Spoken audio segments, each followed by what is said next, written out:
Hello, am I audible to you all?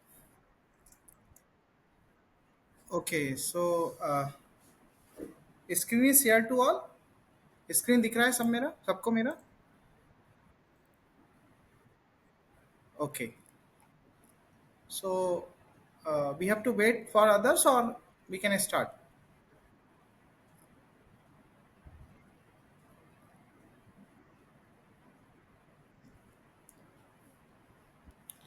We have to wait for others or we can start.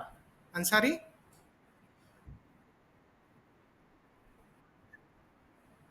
so they और कोई join कर रहा है क्या?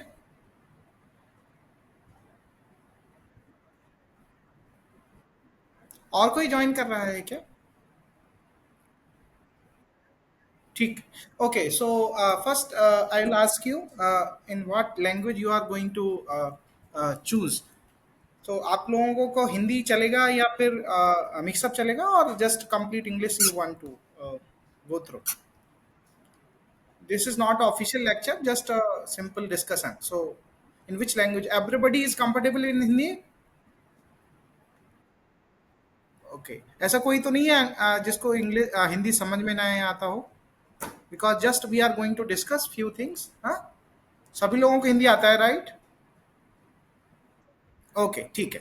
तो और किसी को वेट करना है या स्टार्ट करें? पहले ये बता दो अंसारी, देख लो. ठीक है, ओके.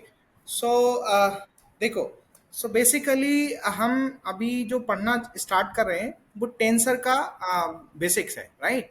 ओके. तो टेंसर क्यों पढ़ना चाहते हैं? That is very much important because just like बिना टेंसर के, जैसे कि हम बोलते हैं ना कि अगर हमें कोई शब्द बनाना है या इंग्लिश सीखना है तो सबसे पहले आप क्या सीखते हो? एबीसीडी सीखते हो ना, है कि नहीं? या कुछ उसका लैंग्वेज का कोई भी लैंग्वेज हो तो उसका एबीसीडी या कुछ देवनागरी, जैसे हिंदी बोलना जानते हैं तो सबसे पहले एबीसीडी लिखते हो, या वो है ना देवनागरी वाला पूरा जो स्टार्ट करते हो. तो just in the similar sense जो टेंसर है ना, tensor is the language of continuum mechanics. Are you getting my point? हाँ, तो अब उनको अगर कंटिन्यूम मैकेनिक्स पढ़ना है ना तो टेंसर समझना बहुत इंपॉर्टेंट है. ठीक है. तो हम टेंसर तो अभी कंटिन्यूम मैकेनिक्स फिजिक्स को भूल जाओ कि हम फिजिक्स पढ़ रहे हैं या कंटिन्यूम फिजिक्स पढ़ रहे हैं. अभी जो टेंसर है ना, एक्चुअली जो कॉन्सेप्ट जो टेंसर का आया है वो मैथमेटिशियन लोगों ने दिया है. तो सबसे पहले हम लोग अभी कोई मैकेनिकल इंजीनियरिंग नहीं पढ़ रहे हैं, है ना? हम जस्ट एक मैथमेटिक्स का एक कोर्स कर रहे हैं, उस तरीके से आप समझो. ठीक है. और टेंसर को समझने के लिए अपन को क्या क्या चीज आनी चाहिए तो वो आपको पता है वैसे. मैट्रिक्स आता है सबको, हाँ कि नहीं? मैट्रिक्स सबको पता है. और वेक्टर कैलकुलस सबको पता है कि नहीं? वेक्टर कैलकुलस सबको पता है ना? अरे भाई, you should be responsible, otherwise फिर मैं बंद कर दूंगा. हाँ, तो हाँ, बात हम जब पूछें तो आपको बोलना है, नहीं तो मुझे कोई दिक्कत नहीं है, मैं बंद कर दूंगा लेक्चर, कोई दिक्कत नहीं, आप पढ़ लो, ऑलरेडी हमने शेयर कर दिया आपके साथ. ठीक है. तो और थोड़ा सा बेसिक फिजिक्स है, जैसे कि आपने वेक्टर्स पढ़े ना, कक्षा 11 में स्टार्ट किया था, क्रॉस प्रोडक्ट, डॉट प्रोडक्ट, उसका बेसिक कॉन्सेप्ट आपको पता होना चाहिए और ये आपको पता है. So we are just these are the things we required to study. मी प्री रिक्विजिट है कि अगर ये नहीं आता तो हम फिर आगे नहीं पढ़ सकते. ठीक है. ओके. तो हम कंटिन्यूम मैकेनिक्स होता क्या है ये डिटेल में आप देख लेना. बाकी मैं टेंसर पे डायरेक्टली जा रहा हूँ. ठीक है. टेंसर क्या, कैसे हम करते हैं, how we are going to define the tensor, that exactly we are going to study in this lecture. ठीक है. सभी लोगों को स्क्रीन मेरा शेयर है? हाँ. तो पहले तो कोई मुझे बता सकता है ये मार्कर का क्या बोलते हैं, वो कहाँ से आता है? ये एक वो होता है ना पॉइंटर, कहाँ से निकालते हैं यहाँ पे? इसमें एक पॉइंटर होता है ना, दैट विल बी हेल्पफुल.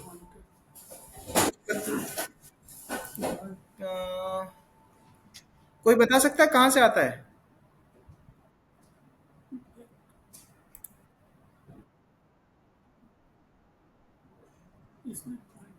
चलो ठीक है. गूगल मीट में पॉइंटर कैसे आता है?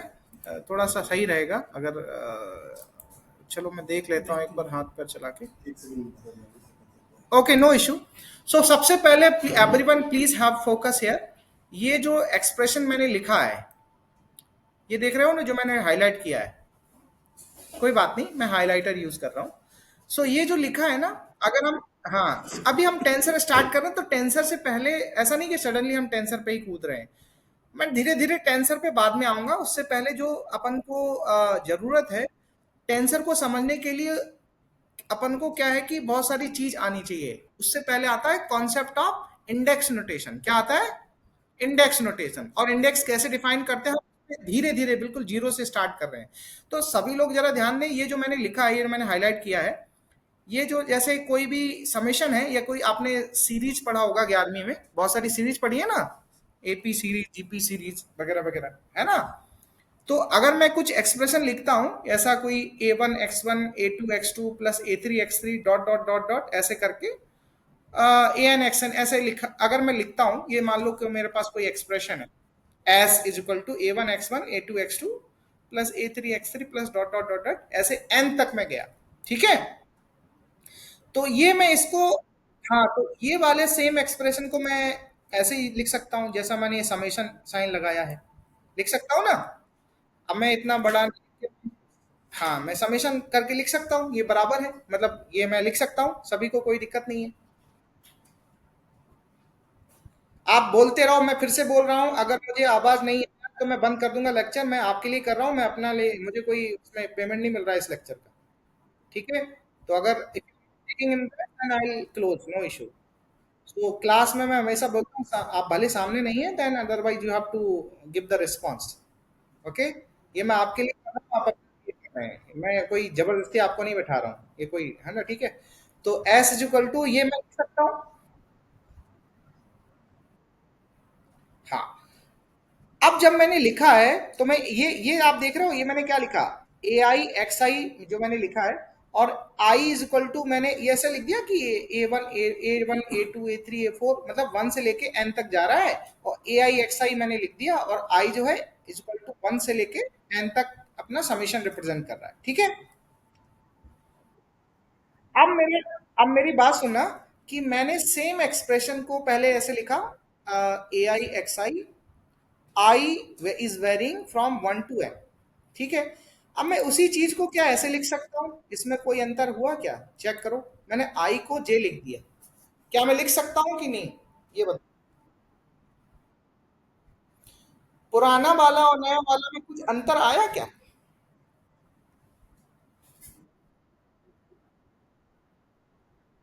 हाँ, तो मैं कुछ भी लिख लूं, क्या फर्क पड़ता है? कुछ भी नहीं है।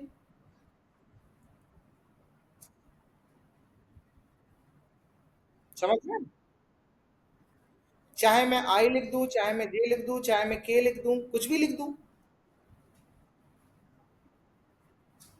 तो ये क्यों फर्क नहीं पड़ा, ये समझ में आया? मैं समझा नहीं रहा हूं, ये आपको खुद समझना है। मैंने आई को जे से रिप्लेस कर दिया, तो कुछ अंतर आया क्या समेशन में? इसका मतलब वही है क्या? क्वेश्चन ये दिखा है मैंने, इज मीनिंग इज चेंज्ड और नॉट?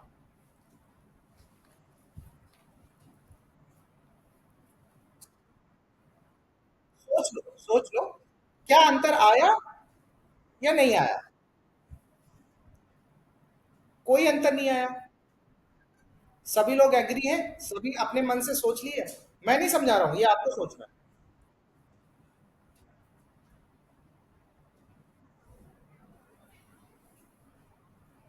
हेलो? और फिर मैंने सडनली जे की जगह मैंने एम लिख दिया, कुछ अंतर आया क्या?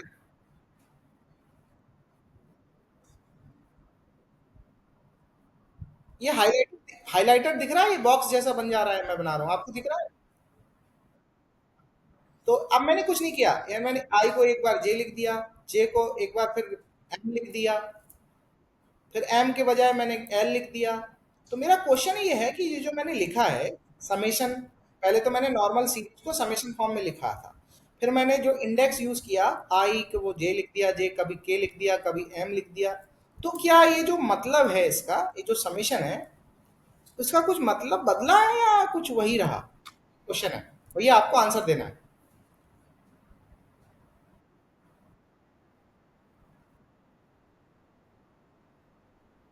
हम्म। करेक्ट।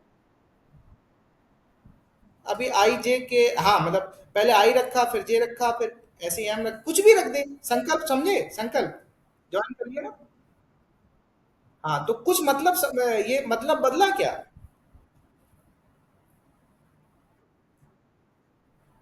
मतलब नहीं बदला, है ना, कोई भी इंडेक्स यूज करो, उसका मतलब तो वही, कोई भी नोटेशन दे दो, वो है तो हमारे लिए वो वेरी कर रहा है वन से लेके एन तक, क्लियर है?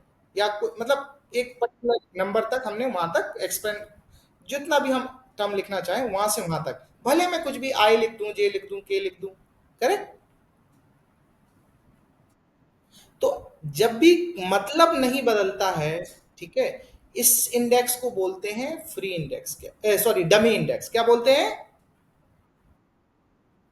तो डमी इंडेक्स का मतलब ये क्या है कि dummy index in the sense, ये तभी आएगा जब आपके पास ये जो नोटेशन है ना, ये आई आई मैंने दो बार लिखा, मतलब A I X I, A J x J, M x M, मतलब ये भले मैं आई यूज करूं, या जे यूज करूं, या एम यूज करूं, या कुछ भी और, अपने पास 26 लेटर्स हैं, मैं कोई भी लेटर्स यूज करूं, मतलब नहीं बदलने वाला है।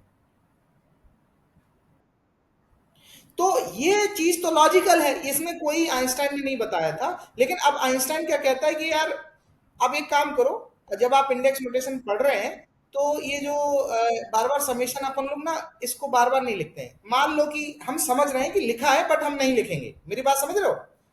मतलब जो मैंने लिखा था S is equal to A1 X1 A2 X2 A3 X3, फिर मैंने समेशन साइन लगा दिया, समेशन को लिख दिया AI XI, फिर मैं आई लिखूं या जे लिखूं, कुछ भी जो मर्जी आए, 26 लेटर्स में से कोई भी चूज कर लूं, तो अब मैं क्या करूंगा कि मैं समेशन लगाऊंगा नहीं, बट मैं समझूंगा क्या समेशन है, मेरी बात समझ रहे हो? तो आइंस्टाइन ने क्या कहा कि भाई तुम समेशन भूल जाओ, बट ये मान के चलो कि ये समेशन है। वो क्यों समेशन है? वो इसलिए क्योंकि कोई भी इंडेक्स आपने जो यूज किया है, जैसे कि आई आई, तो एक बार इंडेक्स या कोई भी जो आप इंडेक्स यूज कर रहे हो, हाँ, एक मिनट एक मिनट, साइन तो कर दिए थे ना। अच्छा एक, लाइक,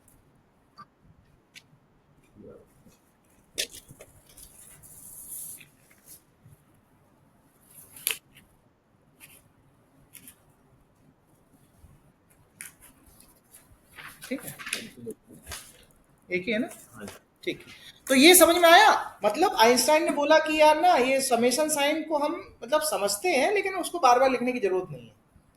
और ये समेशन साइन ये समझ रहे हैं, भले हम इग्नोर तब कर सकते हैं केवल कभी और कभी जब इंडेक्स रिपीट हो, क्या हो, रिपीट हो, मतलब हाँ एक बार से ज्यादा, और रिपीटिशन केवल एक ही बार अलाउड है, मतलब आप रिपीट तो कर रहे हो लेकिन एक ही बार अलाउड है, तो ऐसे इंडेक्स को बोलते हैं हम डमी इंडेक्स, मेरी बात समझ रहे हो? ये किसने बोला? आइंस्टाइन भाई साहब। इसको बोला जाता है आइंस्टाइन समेशन कन्वेंशन, मतलब ये कहता है कोई भी अगर इंडेक्स एक से ज्यादा बार रिपीट हो गई, मतलब एक ही बार रिपीट हो रही है पूरे टर्म में, तो वो जो है ना, उसको आप समेशन कंसीडर कर सकते हो कि समेशन रिप्रेजेंट कर रही है वो इंडेक्स, मेरी बात समझ रहे हो? ये किसने बोला? आइंस्टाइन ने बोला इसको, इसको हम बोलते हैं आइंस्टाइन समेशन कन्वेंशन, क्लियर है? और समेशन जो इंडेक्स जब भी रिपीट होती, कोई भी इंडेक्स अगर दो बार, मतलब एक बार रिपीट हो गई, समझ रहे हो, उस इंडेक्स को बोलते हैं डमी इंडेक्स। आप आई लिख दो, जे लिख दो, के लिख दो, कुछ भी लिख दो, तो मतलब एक ही है, और एक ही बार रिपीटिशन अलाउड है, उसको बोलते हैं समेशन कन्वेंशन, मतलब इंडेक्स हमने लिखा है लेकिन अगर एक बार रिपीट हो गई, तो उसका मतलब है कि वो समेशन है। ये क्लियर है? आगे बढ़े, आगे बढ़े। कौन कौन ज्वाइन किया है? तेजस्वी जी, अच्छा अपन लोग मिले थे ना, है ज्ञान कोर्स में आप, ठीक है, और लोकेश जी है ना, ओके, और संकल्प तो है, और कौन है? ये अंसारी है। हाँ यहाँ पे जयंत और तारिक जी बैठे हुए हैं हमारे साथ, है ना, हमारे साथ। ये समझ में आ गया, तो इसका मतलब अगर मैं तो आपसे पूछी कि समेशन कन्वेंशन क्या है आइंस्टाइन का, तो आप समझ गए होंगे कौन सा। तो मतलब आइंस्टाइन समीकरण क्या कहता है कि कभी भी अगर आपको कोई भी इंडेक्स एक ही बार रिपीट अलाउड है, अगर वो रिपीट होती है तो उसका मतलब है ऑटोमेटिक कि वो एक समेशन रिप्रेजेंट कर रही है, और उसको इंडेक्स को बोलते हैं डमी इंडेक्स। ओके, तो ये जो नीचे स्टेटमेंट लिखा है ना, whenever an index is repeated once, it is a dummy index indicating a summation। अब मेरी बात सुनो, अगर मैंने ऐसा कुछ लिखा, ये दिख रहे हो ना, A M B M C M, दिख रहे हो? ये बताओ ये करेक्ट है या गलत है? ये मतलब चलो अभी तुम देख पा रहे हो, करेक्ट है या गलत गड़बड़ है? बताओ ये वाला जो टर्म मैंने लिखा है।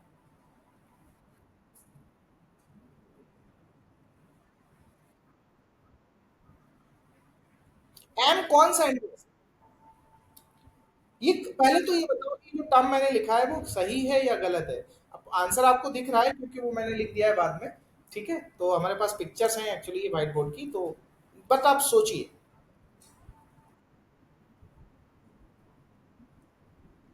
देखो,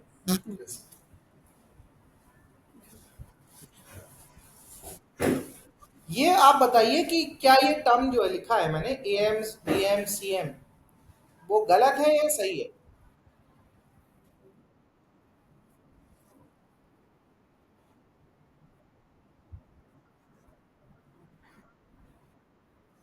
क्या?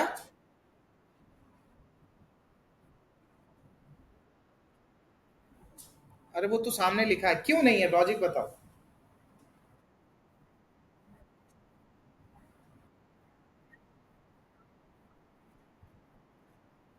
अरे यार अपनी अभी अपना ऐसे देखो, सुनो सुनो, अगर आप ऐसे पढ़ेंगे तो नहीं सीख पाएंगे। आप भी अपना दिमाग उतना ही, अपना दिमाग जो भी आपको आता है साइड में रखिए। अभी हमने जो बता रहे हैं उसी को, उसको सोच के फिर लॉजिक लगाइए। पैरामीटर मैंने कोई वर्ड यूज किया क्या अभी तक जो पढ़ाया? आप सिर्फ अलाउड हैं जो मैंने अभी तक बताया, जो कीवर्ड वही यूज कर सकते हैं, एडिशनली नॉट अलाउड। देन आप बताइए।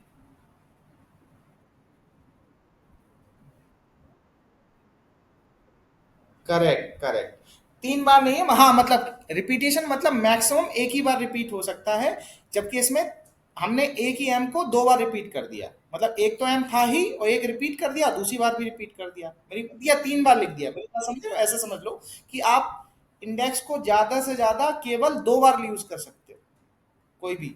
इसमें तो तीन बार यूज कर लिया। समझ में आया? तो ये एक से ज्यादा बार लिखा गया है। जब भी कोई इंडेक्स एक से ज्यादा बार लिखी जा सकती है, यस लिखी जा सकती है, लेकिन केवल और केवल दो बार मैक्सिमम लिखी जा सकती है, मतलब repetition once is allowed only.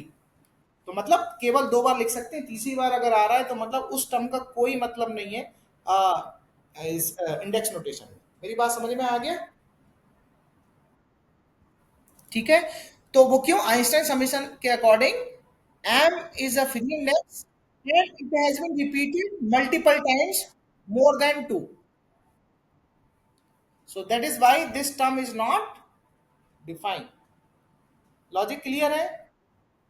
चलें आगे। ये स्लाइड सबको क्लियर है? अगर हो गई होगी तो फिर मैं आगे बढ़ूं, और बाकी कोई दिक्कत नहीं है।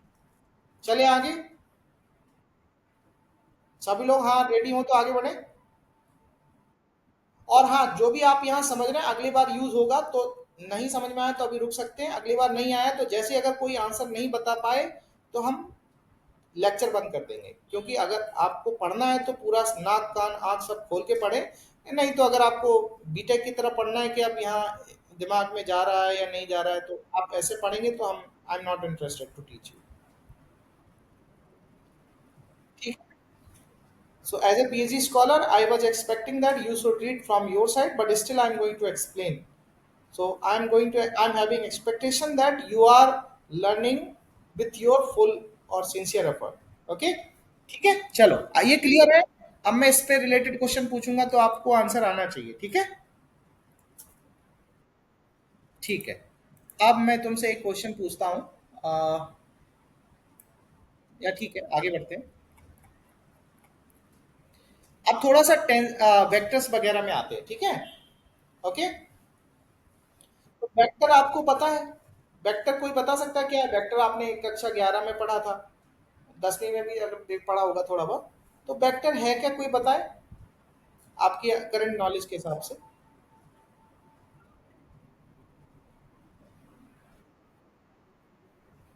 हाँ हाँ, बिल्कुल।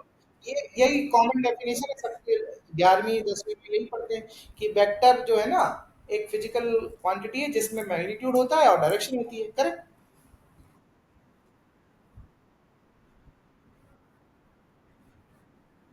हाँ, वेक्टर की सबसे बड़ी प्रॉपर्टी ये जो संकल्प ने बताई है, ये सब लोग उसको इग्नोर कर देते हैं। ठीक है। तो एक फिजिकल पैरामीटर वेक्टर तभी है जब मैग्नीट्यूड हो, डायरेक्शन हो, और साथ में कौन सा लॉ फुलफिल कर रहा हो, पैरेललोग्राम या वेक्टर एडिशन फुलफिल कर रहा हो। ठीक है। चलो, और उसके पहले एक बात याद रखना कि अगर अब ये आपने ये वर्ड सुना है ना, frame reference of frame, frame of reference, क्या होता है, कोई पता है क्या होता है फ्रेम ऑफ रेफरेंस?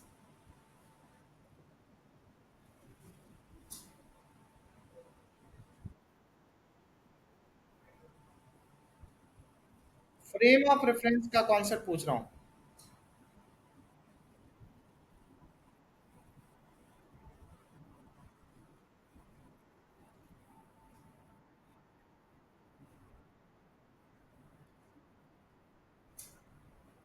ठीक है, ठीक है, ठीक है, कुछ हद तक ठीक हो। और कोई बताए।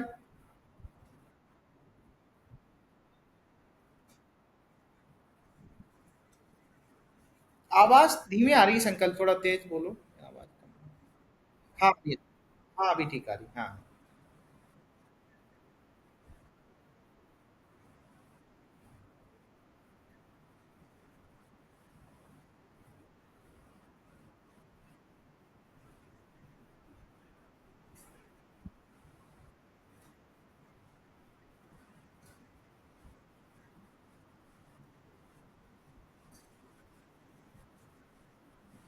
ठीक है, ठीक है, कोई दिक्कत नहीं, तुम्हें पता है, लेकिन थोड़ा सा मैं बहुत बेसिक पे जा रहा हूँ, है ना, दैट इज ओके, सभी लोगों को पता है।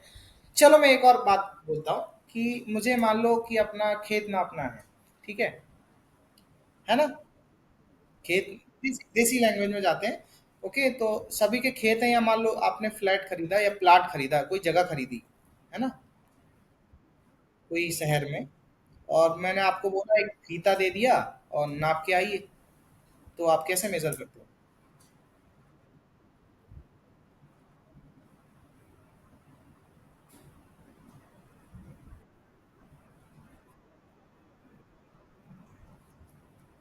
अच्छा, लेंथ कैसे मेजर करेंगे?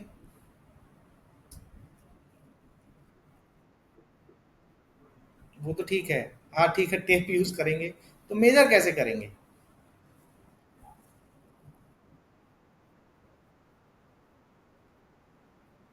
ये 0 पॉइंट कहाँ से मिलेगा?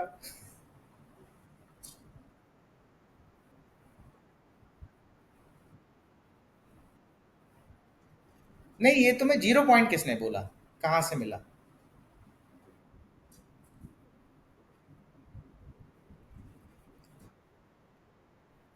चलो चलो ठीक है। तो हमेशा एक बात याद रखना, कभी भी हम कोई भी चीज मैग्नीट्यूड मेजर करते हैं, क्वांटिफाई करते हैं, वो हमेशा किसी के रिस्पेक्ट में होता है। दुनिया में कुछ भी आप मेजर करते हैं, कुछ भी हो, है ना, कुछ भी मेजरमेंट करते हो, या मैग्नीट्यूड की बात कर रहे हैं, कोई भी मेजरमेंट होता है, वो किसी एक पॉइंट के विथ रिस्पेक्ट टू कुछ भी पॉइंट हो, या किसी के रिस्पेक्ट में ही हमेशा मेजर किया जाता है। मैं तुमसे बोलूं क्या छोटा क्या बड़ा, मान लो मैंने दो बॉडी दी, तो तुम बोलोगे कि कौन सा छोटा कौन सा बड़ा, तो तुम किसी तीसरी चीज से कंपेयर करोगे या आपस में कंपेयर कर सकते हो? मेरी बात समझ रहे हो ना? अब मैं बात करूं कि मेरा ये मोबाइल फोन है।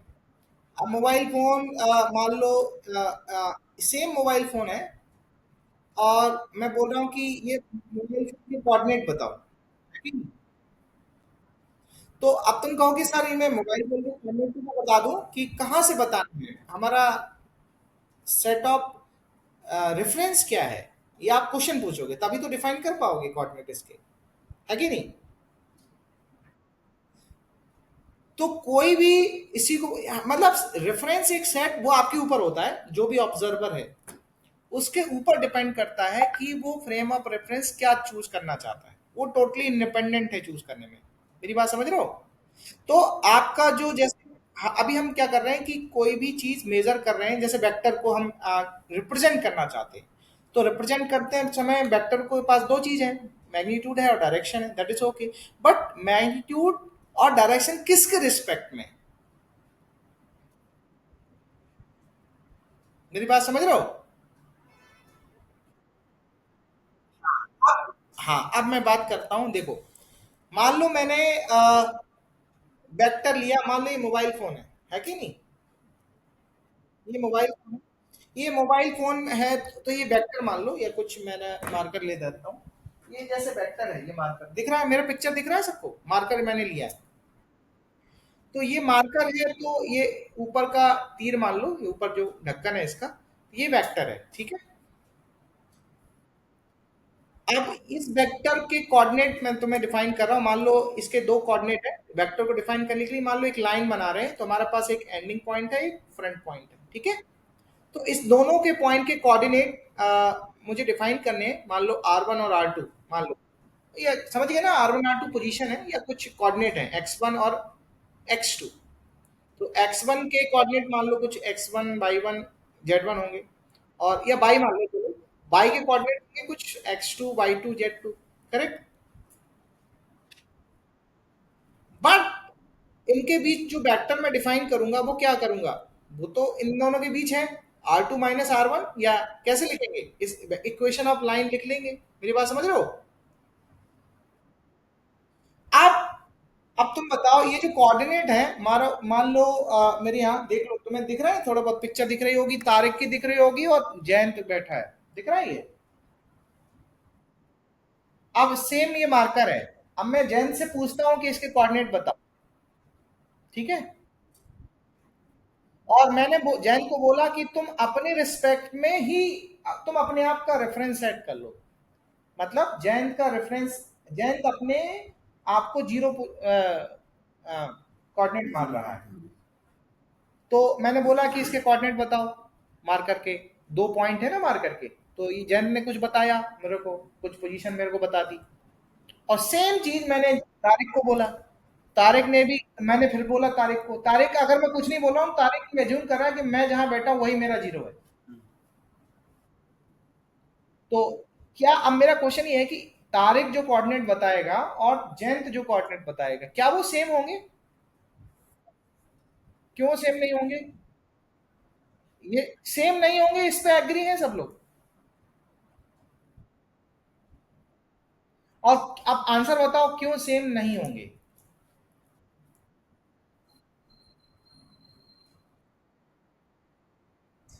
हाँ, पोजीशन दोनों की अलग अलग, और रेफरेंस मैंने खुद बोला है कि आप, तारिक अपने आप को खुद अपना फ्रेम ऑफ रेफरेंस अपना खुद के सेल्फ रिस्पेक्ट में चूज कर सकता है, ओके।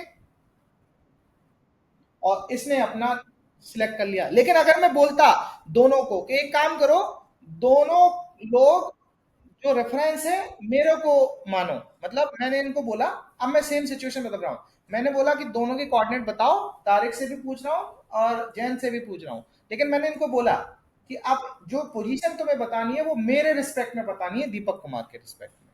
तो अब बताओ, दोनों जो कोऑर्डिनेट बताएंगे वो सेम होंगे कि अलग होंगे? अब सेम क्यों होंगे? हाँ, दोनों का रेफरेंस ही सेम हो गया, है कि नहीं?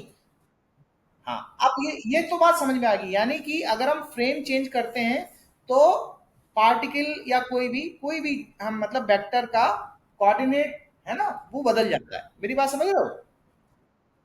अब क्वेश्चन हम एक काम करते हैं, अब ये बताइए, मार्कर जो था, मार्कर मान लो वेक्टर है, तो जब तारिक देख रहा था और जयंत देख रहे थे, तो ये बताओ, ये जो वेक्टर है वो पहले भी वही था, और मार्कर तो मेरा पहले भी वही है, अभी भी वही है, कोई भी आदमी देखे। मेरी बात समझ रहे हो? तो वेक्टर में क्या होता है, मैग्नीट्यूड और डायरेक्शन, तो वेक्टर का ना तो मैग्नीट्यूड कभी बदला और ना ही उसकी कोई डायरेक्शन, मतलब वेक्टर का मैग्नीट्यूड और डायरेक्शन वही रहा उसी के रिस्पेक्ट में। अब फ्रेम ऑफ रेफरेंस जैसे जैसे बदल रहे हो तो उसके क्या हो रहा है, उसका मतलब with respect to frame of reference बदल रहा है, लेकिन वेक्टर हमेशा वही है। तो ये हमेशा याद रखना, वेक्टर जो है ना, एक स्टेटमेंट मैंने लिखा है, वेक्टर रिमेन्स इनवेरिएंट। कोई भी 3D स्पेस में कोई भी वेक्टर एग्जिस्ट करता है, वो वेक्टर हमेशा इनवेरिएंट रहता है। वेक्टर का मैग्नीट्यूड और वेक्टर की डायरेक्शन वो हमेशा वेक्टर के रिस्पेक्ट में हमेशा इनवेरिएंट रहती है। मतलब वेक्टर तो वेक्टर ही है, लेकिन जैसे जैसे फ्रेम ऑफ रेफरेंस बदल रहा है उसके कोऑर्डिनेट बदल जाते हैं। लेकिन वेक्टर अगर आप डिफाइन करते हो बी वेक्टर, या जैसे डायग्राम बनाया, ये मान लो कि ये मैंने बनाया एक एक फ्रेम स्केल है ये वाला, ऐसे कुछ मैंने जैसे आईजे के बोलते थे ना, तो अब हम आईजे के ना बोल के अब हम बोलेंगे E1 E2 E3। ठीक है, जैसे आपने 11वीं 12वीं में सीखा है ना, आईजे के लिखते थे तो यूनिट वेक्टर। तो जैसे अब हम ये एक फ्रेम ऑफ रेफरेंस है, मान लो E1 E2 E3। सेकेंड मैंने माना E1 dash E2 dash E3 dash. तो मैं क्या बोल रहा हूं कि ये जो वेक्टर है कोई भी 3D स्पेस में, ओके। और पहली बात ये देखो, वेक्टर को मैंने जो नोटेशन दिया है, ये देखो वेक्टर जनरली ऐसे लिखते थे तुम 11वीं में, जैसे मैंने हाईलाइट किया है, देखो ऐसे लिखते थे ना वेक्टर के ऊपर तीर लगा के, यही आदत है तुम्हारी। अब मैंने बोला कि इसी चीज को अब तुम ना ऊपर तीर न लगा के ऐसे नीचे बार लगा दिया करो। अब मैं तुमसे बोल रहा हूँ कि एज ए पीटी स्कॉलर, अब मान लो ऐसा वो भूल जाओ, अब मैं ऐसा लिख रहा हूँ, कोई दिक्कत, सेम मीनिंग है। मेरी बात समझ रहे हो? हाँ, तो मैंने कहा कि तुम अब एक तीर ऊपर लगाते थे, अब मान लो कि तीर मत लगाया करो, नीचे से डॉट लगा दिया करो। और तो पहली बात ये मैं बोल रहा हूँ, ये स्टेटमेंट है मेरा, कोई भी रेफरेंस से वेक्टर को जब आप रिप्रेजेंट करोगे या डिफाइन करोगे, वो हमेशा क्या रहता है, इनवेरिएंट रहता है। क्या रहता है? Vector is always invariant with, चाहे आप कोई भी फ्रेम ऑफ रेफरेंस आप यूज कर लें। हाँ, लेकिन वेक्टर को कंपोनेंट फॉर्म में जब रिप्रेजेंट करेंगे तो अलग अलग आएंगे। क्यों? वेक्टर को अगर इसके रिस्पेक्ट में रिप्रेजेंट करोगे कंपोनेंट फॉर्म में, तो ऑफकोर्स कंपोनेंट अलग अलग होंगे, लेकिन ओवरऑल वेक्टर जो होगा वो नहीं बदलेगा। वो वेक्टर हमेशा इनवेरिएंट रहेगा। इनवेरिएंट मतलब जो बदलने ना वाला हो। इनवेरिएंट मतलब, वेरिएंट मतलब बदलने वाला, इनवेरिएंट मतलब नहीं बदलने वाला। तो वेक्टर कभी भी नहीं बदलेगा। तो जैसे वेक्टर को लिखते हैं ना, जैसे ए वेक्टर है तो क्या लिखते हैं, A1 I A2 J A3 K। तो ए कभी नहीं बदलेगा। A1 A2 A3 कंपोनेंट है, वो बदल जाएंगे, वो डिपेंडेंट है किसके, कौन सा आपने फ्रेम ऑफ रेफरेंस लिया है। ये समझ में आया? So vector always invariant, but component of the vector is not invariant. It dependent on the chosen frame of reference. ये बात समझ में आई कि नहीं आई? हाँ, अब बात आती है, देखो ये मैंने लिखा कि B is equal to B I. हाँ, ये अब मैं बोल रहा हूँ एक नोटेशन है। अब थोड़ा नोटेशन पे आते हैं, इंडिकल नोटेशन। जैसे मैंने बोला, जैसे वेक्टर ऐसे लिखते थे तीर लगा के, अब मैंने बोला कि नहीं नहीं, आप एक काम करो, तीर मत लगाया करो, अब मैं नीचे लगा लिया करो, बी के नीचे एक बार लगा दी, आदत डाल लो। आप बार टेढ़ा लगा सकते हैं, चाहो तो आप सीधा भी लगा सकते हैं। तो ये बोलते हैं ये नॉर्मल है। अब मैं कह रहा हूं कि इसी चीज को इंडेक्स नोटेशन में यूज कर सकते हो। तो क्या होता है मैं आपको अभी बताने जा रहा हूं। उससे पहले ये मैं बाद में आऊंगा। मैंने बोला कि वेक्टर है तो उसको कंपोनेंट फॉर्म में ऐसे लिखते हैं, ये तो आपको पता है, 11वीं में लिखते थे, आप लिखते थे ना। जैसे बी वेक्टर है, B1 I B2 J B3 K, I J के जो है वो यूनिट वेक्टर है, ऐसे लिखते थे ना। तो इसको बोलते हैं कंपोनेंट फॉर्म। क्या बोलते हैं? Component form. अब इसी चीज को आप ना मैट्रिक्स नोटेशन में भी लिख सकते हैं। तो अब मैट्रिक्स नोटेशन एक अच्छी बात ये है कि तुम्हें, देखो यहां पे जब तुमने लिखा था तो तुम्हें डिफाइन करने पड़े कि आई जे के क्या है। मेरी बात समझ रहे हो?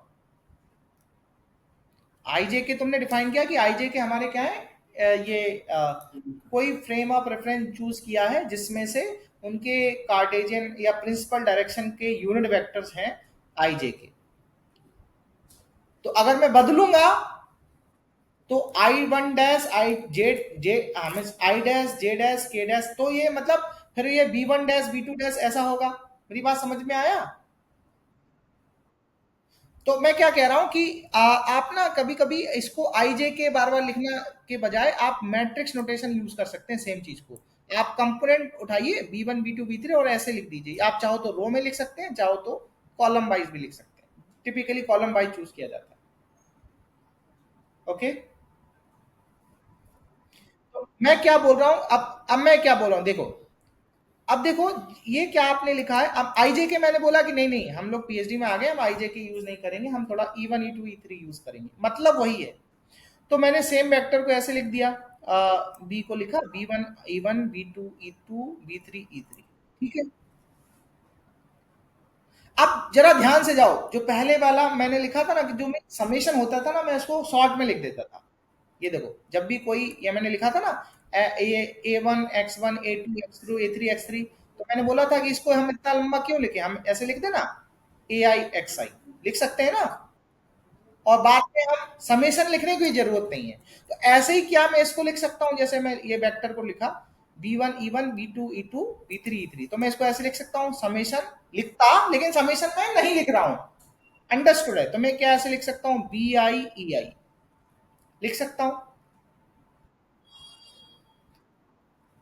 इसको बोलते हैं, ये जो आई के साथ लिखा है, क्योंकि ये मैंने बोला क्या, यहाँ पे आई जो है वो कौन सा, अगर ऐसे लिखा EI के टर्म्स में, तो आप इसको बोलते हैं हाइब्रिड नोटेशन। क्या बोलते हैं?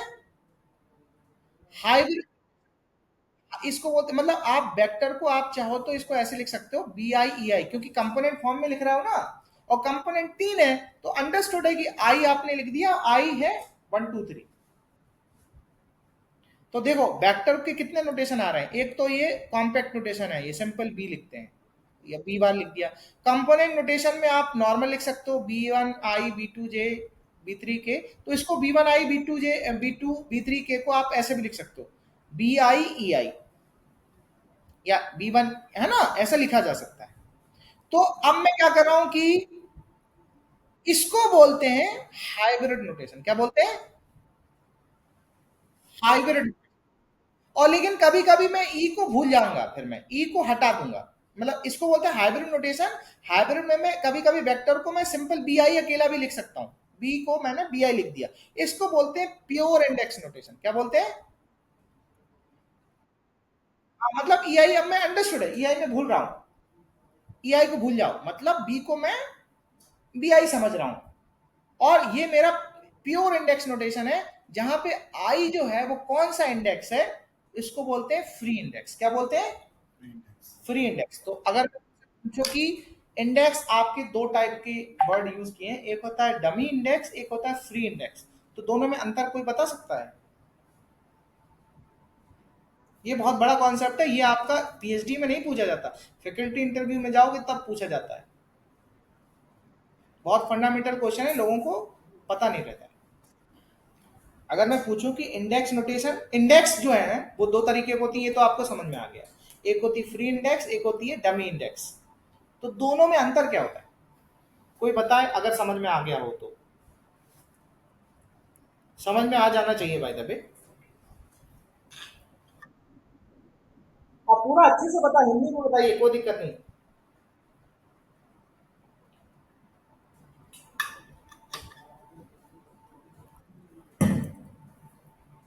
और पूरा एक्सप्लेन करना है, मान लो कि आप मुझे समझा रहे हैं उस तरीके से। संकल्प तुम बताओ।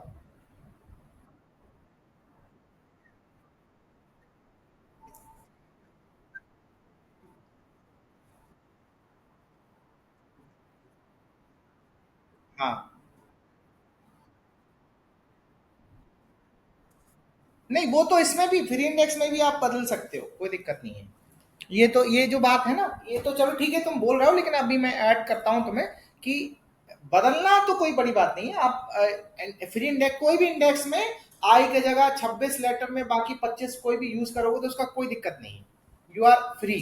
तो डमी इंडेक्स और फ्री इंडेक्स में फिर क्या अंतर हुआ, बताओ।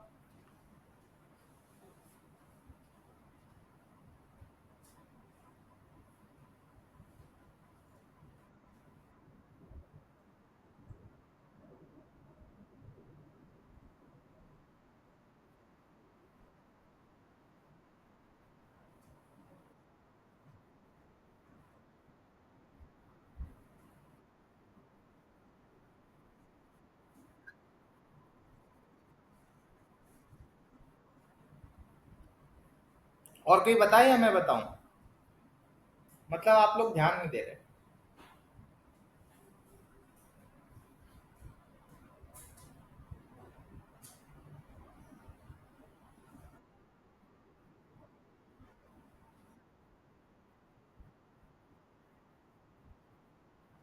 अरे अभी मैंने डायरेक्शन क्यों आ गया, मैंने तुम्हें बोला अभी ना हम फिजिक्स पढ़ रहे हैं, ना हम मैकेनिकल इंजीनियरिंग पढ़ रहे हैं। मैं फिर से इसलिए मैंने तुम्हें पहले ब्रेन मैंने बोला कि जब सब कुछ क्लीन कर दो, अभी हम केवल गणित पढ़ रहे हैं। तो दूसरी चीज यूज नहीं करनी है। ओके, अभी मैंने डायरेक्शन का कुछ बोला ही नहीं है। सिंपल सा है, फिर से दिमाग में सुन लो। डमी इंडेक्स जो होता है वो कोई भी, पहले तो कोई भी इंडेक्स है वो इंडेक्स होता है। डमी जब वो बनता है अगर वो रिपीट हो जाता है, बस इतना ही डेफिनेशन है। क्लियर है? अगर समझ में आ गया हो तो, इसके अलावा कॉन्सेप्ट नहीं है। मतलब कोई भी इंडेक्स वो उसको ऑटोमेटिकली उसको आप फ्री इंडेक्स मानो, लेकिन अगर वो फ्री इंडेक्स रिपीट हो गया, और रिपीटिशन कितनी बार अलाउड है? केवल एक बार। और जैसे ही अगर कोई भी इंडेक्स रिपीट हो गया, तुरंत ही वो फ्री से डमी हो जाता है। बस इतना इतना याद रखना है। क्लियर है?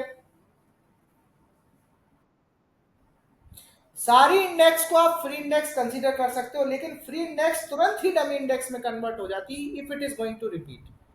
And repetition allowed only once.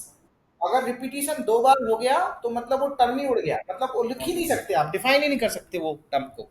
आप क्लियर है कि नहीं है? आप एक एक करके बताओ। हाँ, अब एक एक करके बता दो, इससे ज्यादा कॉन्सेप्ट मैं नहीं बता सकता और होता भी नहीं है। बाकी के जो दो बच्चे हैं तो कुछ बोल नहीं रहे, वो लोग बताएं।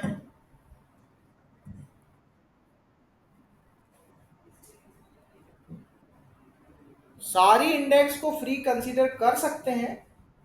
सारी इंडेक्स ऑटोमेटिकली फ्री इंडेक्स होती हैं, बट बशर्ते वो रिपीट ना हो। अगर रिपीट हो गई तो वो डमी बन जाती है। बस इतना ही दिमाग में रखो। ठीक है? चल, ये सब ये आई होप सो समझ में आ गया है। चले आगे। हाँ, अब मैं फिर से बोल रहा हूं कि देखिए, अब मैं वापस वेक्टर पे आ जाते हैं। तो मैंने क्या बोला कि अगर मैंने ये रेफरेंस चूज किया, E1 E2 E3, तो मैं वेक्टर को लिख सकता हूं ऐसे, BI EI लिख सकता हूं ना। और अब मैंने रेफरेंस ये चूज किया, तो मैंने बोला कि कंपोनेंट तो बदल गए, क्योंकि मेरा फ्रेम ऑफ रेफरेंस बदल गया, लेकिन कंपोनेंट भी बदल गए थे, क्योंकि इसके रिस्पेक्ट में कंपोनेंट अलग थे। जैसे फ्रेम ऑफ रेफरेंस बदला, इसके रिस्पेक्ट में कंपोनेंट अलग थे, और प्लस वो भी अलग हो गए, क्योंकि ये जो E1 E2 E3 है वो भी बदल गए। पहले E1 E2 E3 थे, अब मैंने दूसरे में E1 E2 E3 कर दिया। तो कंपोनेंट भी बदल गए, और ये जो बेसिस है, इनको बोलते हैं बेसिस वेक्टर। क्या बोलते हैं? Basis vector. कोई भी फ्रेम ऑफ रेफरेंस जो आप यूज कर रहे हो, उसमें जो प्रिंसिपल डायरेक्शन में यूनिट वेक्टर्स होते हैं उनको बोलते हैं बेसिस वेक्टर। तो बेसिस वेक्टर भी बदल गया। लेकिन कंपोनेंट और बेसिस वेक्टर को मिला के हाइब्रिड नोटेशन बोलते हैं। वो वेक्टर रिप्रेजेंट कर रहा है, लेकिन वेक्टर वही रहा। चाहे मैं, अब देखो, मैंने सेम वेक्टर को, बी को, अगर मुझे बोला गया कि भाई, वही मैंने बोल रहा था, एक बार जयंत के रिस्पेक्ट में लिखा, एक बार मैंने तारिक के रिस्पेक्ट में लिखा, लेकिन जयंत के रिस्पेक्ट में कंपोनेंट अलग है, तारिक के रिस्पेक्ट में कंपोनेंट अलग है, लेकिन वेक्टर मेरा वही है, मार्कर वही था। यानी marker is invariant, but the नोटे क्या बोलते हैं, representation of this marker is different if I am choosing different frame of reference. Vector वही है, यानी कि बी बराबर है, लेकिन ये अलग अलग हो गए। बी आई अलग है बी आई डैश से।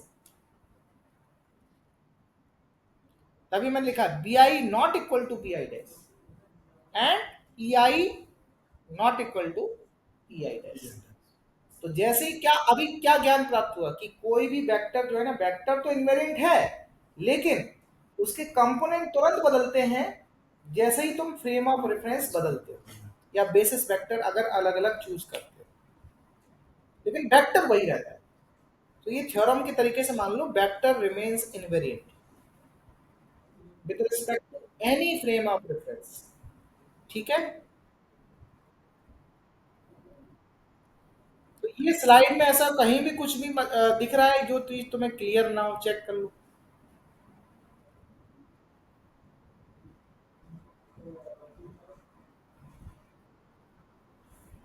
तो फिर से मैं ठीक है चलो। अब मैं क्या बोल रहा हूँ, थोड़ा सा आगे चलते हैं। आ, मान लो कि तुम्हें कोई मैट्रिक्स, ये तो मैंने बोला कि कोई भी अभी तो टेंसर मैंने बताया ही नहीं है, ठीक है, अभी जस्ट मैं मैथमेटिक्स बता रहा हूँ। ये जैसे कोई वेक्टर है, उसके कंपोनेंट फॉर्म में ऐसे लिख सकते हैं, b1 b2 b3, ठीक है। ओके। अब मैं बोल रहा हूँ कि जैसे एस आई जे कुछ मैट्रिक्स दिया, ये मैट्रिक्स मानो, अभी मैं टेंसर नहीं बोल रहा हूँ। मैट्रिक्स तुमने पढ़ा है 11वीं वो इंजीनियरिंग मैथमेटिक्स में, 11वीं में। मान लो कोई मैट्रिक्स दिया है ना, 3 बाई 3 मैट्रिक्स दिया है, और एक वेक्टर दिया है। वेक्टर मैंने बोला ना, वेक्टर के कंपोनेंट दिए हैं, तो ऐसे लिख सकते हो 1 2 3 करके, मतलब वेक्टर को कॉलम में लिखा जा सकता है, 3 रो सिंगल कॉलम, ठीक है। अब तुम्हें, अब मैं कुछ इंडेक्स नोटेशन कुछ तुम्हें दे रहा हूं, और तुमसे बोल रहा हूं कि इनके आधार पे आप उसका मतलब बताइए कि उसका वैल्यू क्या होगा। अभी मैं फिर से बोल रहा हूं, मैं अभी ना तुम्हें कोई टेंसर बताया हूं, अभी मैं जस्ट एक मैथमेटिक्स का फंडामेंटल जो तुम्हें ऑलरेडी पता है उसको यूज करते हुए नोटेशंस बताए हैं मैंने। क्या फ्री इंडेक्स होता है, क्या डमी इंडेक्स होता है, उनको यूज करके अब मैं तुमसे कुछ वैल्यू पूछ रहा हूं। तो ये जो मान लो एस आई आई लिखा, पहली बात, इसमें आई जो है वो कोई ना कोई इंडेक्स होगा, या तो वो फ्री होगा या तो डमी होगा। तो ये कौन सा इंडेक्स है, ये मुझे बताए कोई।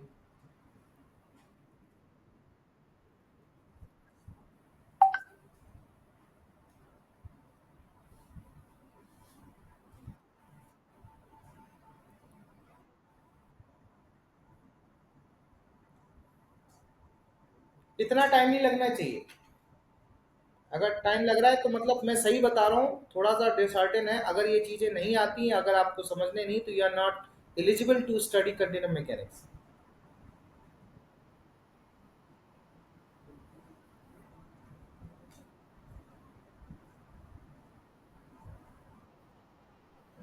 हाँ, सही, इतना सोचने का टाइम क्या है, डमी क्यों है।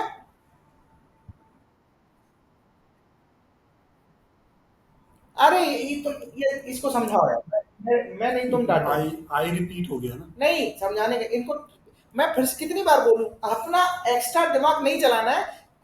भले वो स्लाइड पे दिख रहा है, आपको आगे नहीं सोचना है, ऐसे नहीं सीख पाओगे। जो मैंने बोला है, तारिक अब तुम्हें रिपीट करेगा, बोलो। सर यहाँ पे देखेंगे तो अरे तुम बताओ क्या मैं बोलना चाह रहा हूँ। यहाँ पे जो देख रहे हैं, यहाँ पे जो वहाँ पे जो इंडेक्स है 1 1 जो है, एक बार रिपीट कर रहा है आई।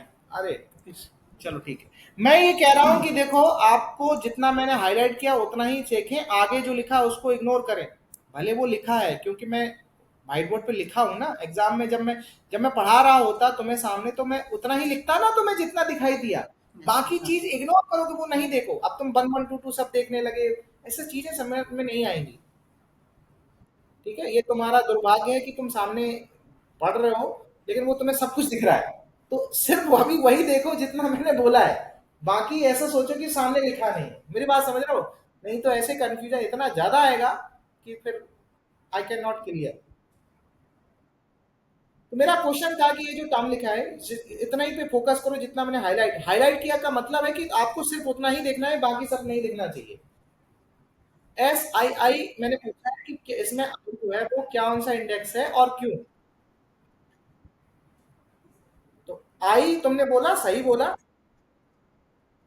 डमी इंडेक्स है क्योंकि ये 2 बार रिपीट हो गया, ठीक है।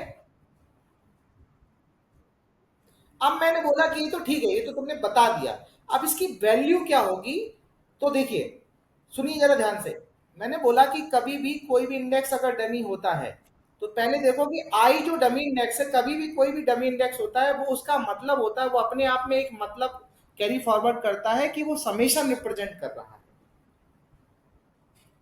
यानी कि आई जो है वो एक समेशन रिप्रेजेंट कर रहा है, क्योंकि 2 बार रिपीट हो गया है।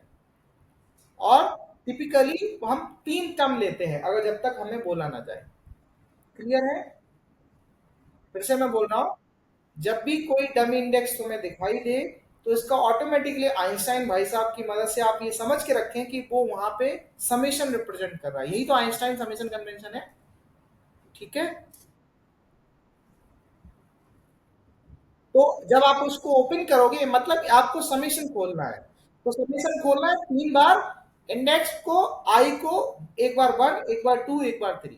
तो ये समेशन फॉलो कर रहा है। तो आई को एक बार खोलोगे, तब एक बार खोलोगे तो क्या करोगे, I1, आई की जगह जहां है 1 लिख दिया, प्लस फिर आई को 2 लिखना है, प्लस फिर आई को 3 लिखना है। अभी कुछ तक नहीं बोल, अगर मैं बोलता 4 तक जाओ तो 4 लिखते, लेकिन अगर मैंने कुछ नहीं बोला है तो automatic you have to understand that you have to very only 3 terms. ये क्लियर है? तो मतलब आई रिप्रेजेंट कर रहा है समेशन, उसको मैंने 3 बार खोल दिया। तो आई को पहले एक लिखा, तो आई को मैंने जहां जहां आई था वहां पे मैंने 1 1 लिखा। फिर मैंने आई को 2 लिखा, जहां जहां आई लिखा है मैंने 2 लिख दिया, तो 2 लिख दिया। फिर जहां आई था 3 लिख दिया, 3 लिख दिया। अब तुम्हें पता S11 क्या है इस मैट्रिक्स में, वो तुम वैल्यू पता चल जाएगी। 22 क्या है, 1 है। सारा वैल्यू डाल के आंसर निकाल दिया। ये क्लियर है?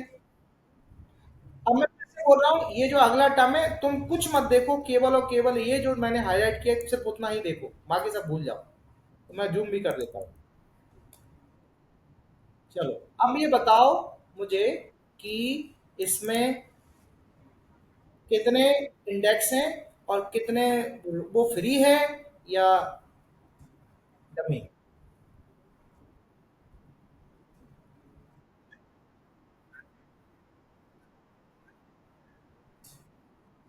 हाँ, सभी लोग सहमत हैं। हाँ, क्योंकि आई एक इंडेक्स है, फ्री, मान लो फ्री था लेकिन वो रिपीट हो गया, तो जैसे ही रिपीट हुआ तो डमी हो गया, मतलब उसको नहीं काउंट करना। मेरी बात समझ रहे हो?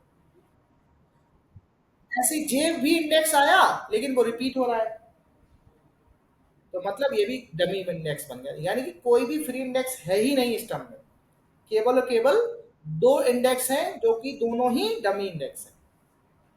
ठीक है। तो इसका मतलब क्या होगा, अब अपन को इसको ओपन करना है। तो अब इसमें मतलब है कि 2 इंडेक्स हैं, वो भी दोनों डमी है। एक डमी इंडेक्स रिप्रेजेंट करता है एक समेशन, और ऐसे ही जे भी रिप्रेजेंट करेगा समेशन। तो मतलब इस टर्म में 2 समेशन रन करने हैं अपन को। ये क्लियर हुआ स्टेटमेंट? एक डमी इंडेक्स रिप्रेजेंट करता है एक समेशन, 2 डमी इंडेक्स हैं इसमें, तो 2 समेशन खोलना है। तो सबसे पहले एक एक करके खोलोगे, एक साथ तो खोल नहीं सकते। अब हम समेशन खोल रहे हैं, तो जैसे मान लो आई का खोला। अब जरा ध्यान से देखना, ये मैंने तुम्हारे समझाने के लिए लिख दिया है कि ये आई जो है वो एक समेशन रिप्रेजेंट कर रहा है, ऐसे जे जो है वो एक समेशन रिप्रेजेंट कर रहा है। ठीक है।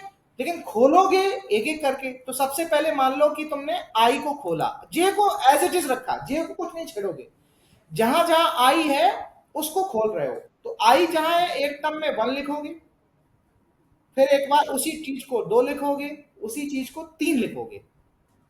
समझ में आया? तो पहले आई को खोलते हैं और जे को कुछ नहीं छेड़ेंगे, जैसा है वैसे ही चलने देंगे।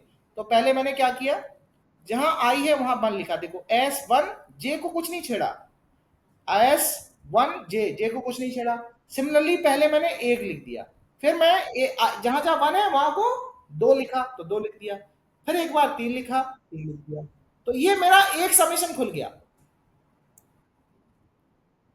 लेकिन मुझे अभी जे को भी खोलना है। क्लियर है ना?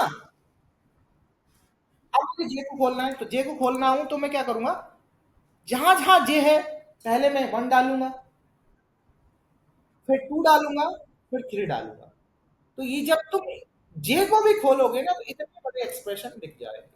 तो एक्चुअली इंडेक्स नोटेशन का यूज करने का फायदा यही है कि बहुत बड़ी एक्सप्रेशन को बहुत ही शॉर्ट तरीके में लिख के देता है। इसीलिए हम कंटिन्यूम मैकेनिक्स में इंडेक्स नोटेशन पढ़ते हैं। इंडेक्स नोटेशन का सबसे बड़ा इंपॉर्टेंस आई थिंक आप समझ में आया होगा कि इंडेक्स नोटेशन बहुत बड़ी इक्वेशन को हम बहुत ही शॉर्ट में लिख सकते हैं। क्लियर है?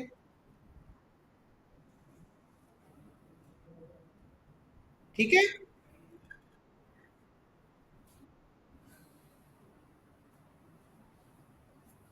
अगला वाला बताओ।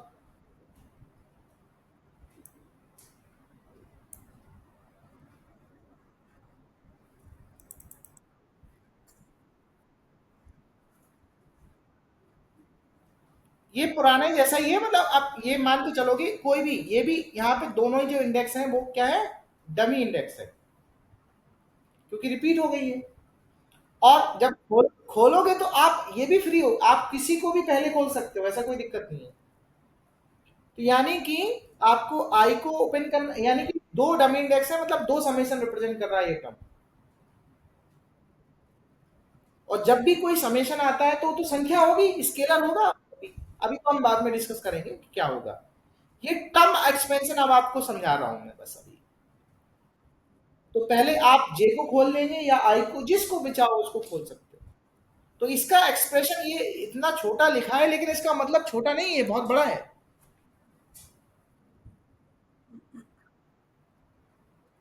अच्छा मैं तुमसे पूछता हूं, ये जो सी और डी में लिखा है, क्या ये सेम टर्म है कि अलग है? या ऊपर भी लिखा था मैंने, ये जो बी सी डी जो मैंने लिखा है, क्या ये सेम टर्म है या अलग अलग है? थोड़ा बताओ, मेरी बात समझ रहे हो, मेरा क्वेश्चन समझे। ये मैंने जो तीन चीजें लिखी हैं, क्या ये सेम है क्या ये अलग है?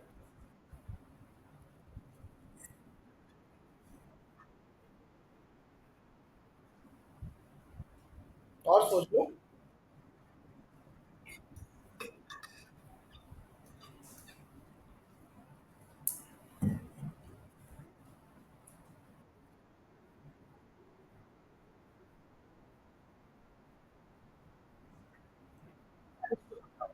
देखो अंसारी, अंसारी तुम ऐसे नहीं सीख पाओगे, मैं फिर से बोल रहा हूँ। आप एड ऑन क्यों इसको सोचते हैं? आप एड ऑन बहुत एक बच्चा होता है ना, जो बहुत उसको लगता है कि मैं टीचर को इम्प्रेस कर दूं। जो हाईलाइट किया गया उसी को बताइए तुम, आप। मैं कितनी बार को रिपीट कर रहा हूँ कि आपको जो हाईलाइट किया सिर्फ उतना ही लिखना चाहिए, बाकी चीज इग्नोर करो। और 1 2 3 ठीक है, आप दिमाग, मेरा क्वेश्चन का आंसर तुम, क्वेश्चन के आंसर के आसपास भी नहीं।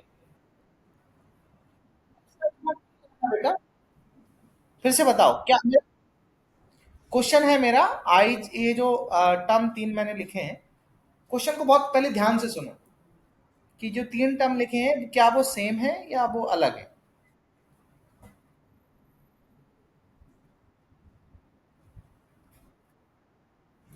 अब देखो शायद आ रहा है।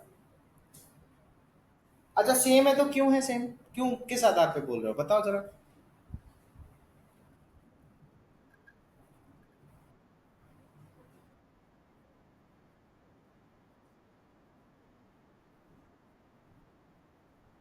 हम्म, ठीक है।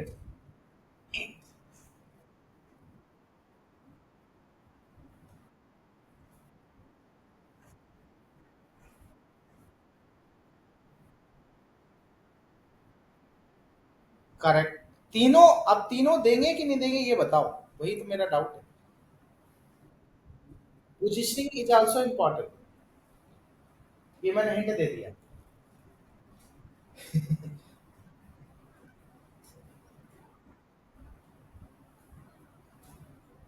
आप करके खोल के देखेंगे ना तो उससे आंसर एग्जैक्टली पता चल जाएगा मेरा जो क्वेश्चन है।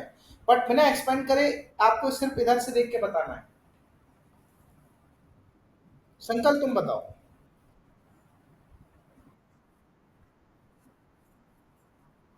हाँ, आपकी आवाज नहीं आ रही, संकल्प आवाज नहीं आ रही। हाँ अभी, हाँ हाँ हाँ अभी आ रही है।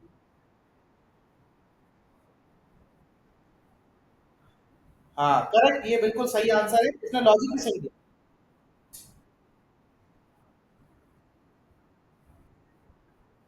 हम्म, हाँ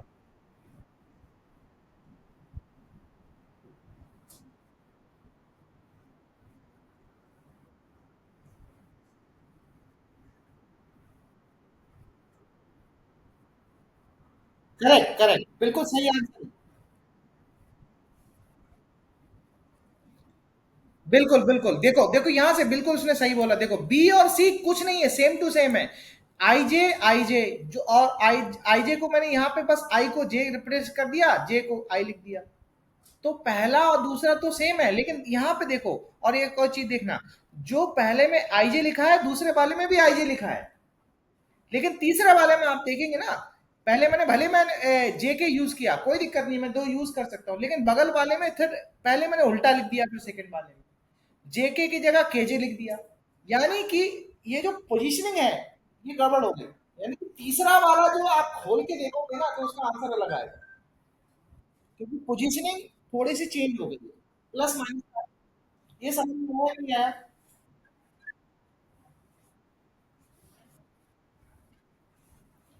बी सी डिट्टो सेम है, क्योंकि कुछ नहीं, मैंने बोला कि 26 करेक्टर में से किसी को भी डाल दो, उससे कोई फर्क नहीं पड़ता। तो मैंने बी में कुछ नहीं किया, अगर मैं आई को रिप्लेस मार दूं जे से और जे को रिप्लेस मार दूं आई से, तो डिट्टो सेम है। लेकिन डी वाले में रिप्लेस भी करोगे ना तो उल्टा है, क्योंकि बगल वाला स्विच कर दिया मैंने, ऊपर वाले में स्विचिंग नहीं था, क्योंकि एस आई जे बगल में आई जे लिखा है, बट यहाँ पे जे के लिखा, फिर तुरंत ही मैंने के जे लिख दिया। So third is totally different. ठीक है,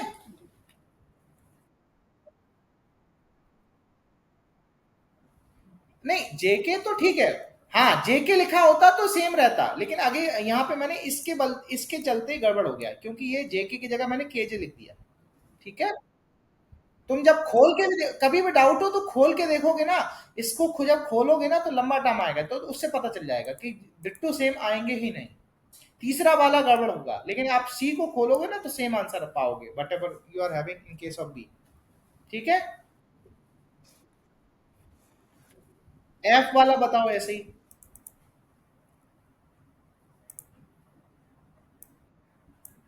ऐप ये जो टर्म है, इसमें कितने फ्री हैं, कितने वो हैं डमी?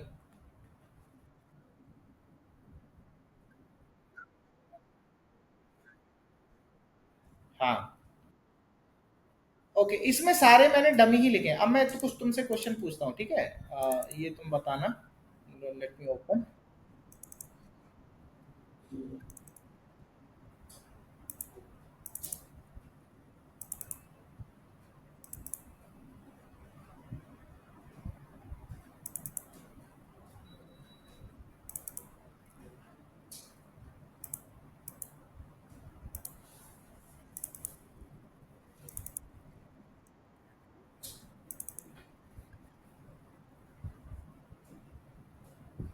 ये ऑन कर दो। ये बताओ जरा, अगर दिख रहा हो तो ये बताना, कितने इसमें फ्री इंडेक्स हैं या डमी इंडेक्स हैं, बताना जरा, कितने फ्री हैं कितने डमी हैं, पहले वाले में बताओ। नहीं, चेक करो पहले वाले में, अंसारी तुम बताओ।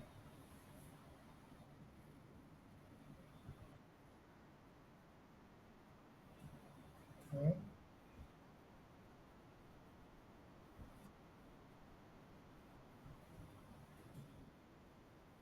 हाँ, तो सारे के सारे जो इंडेक्स, तो इसमें फ्री इंडेक्स तो एक भी नहीं है, free index is zero, correct? और डम इंडेक्स कितने हैं?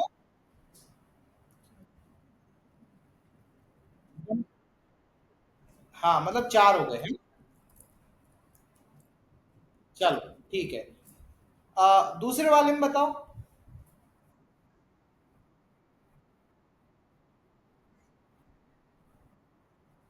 नहीं, सेकंड वाले में, सेकंड। सेकंड वाले में बात कर रहा हूँ, सेकंड वाले में फ्री इंडेक्स कितने?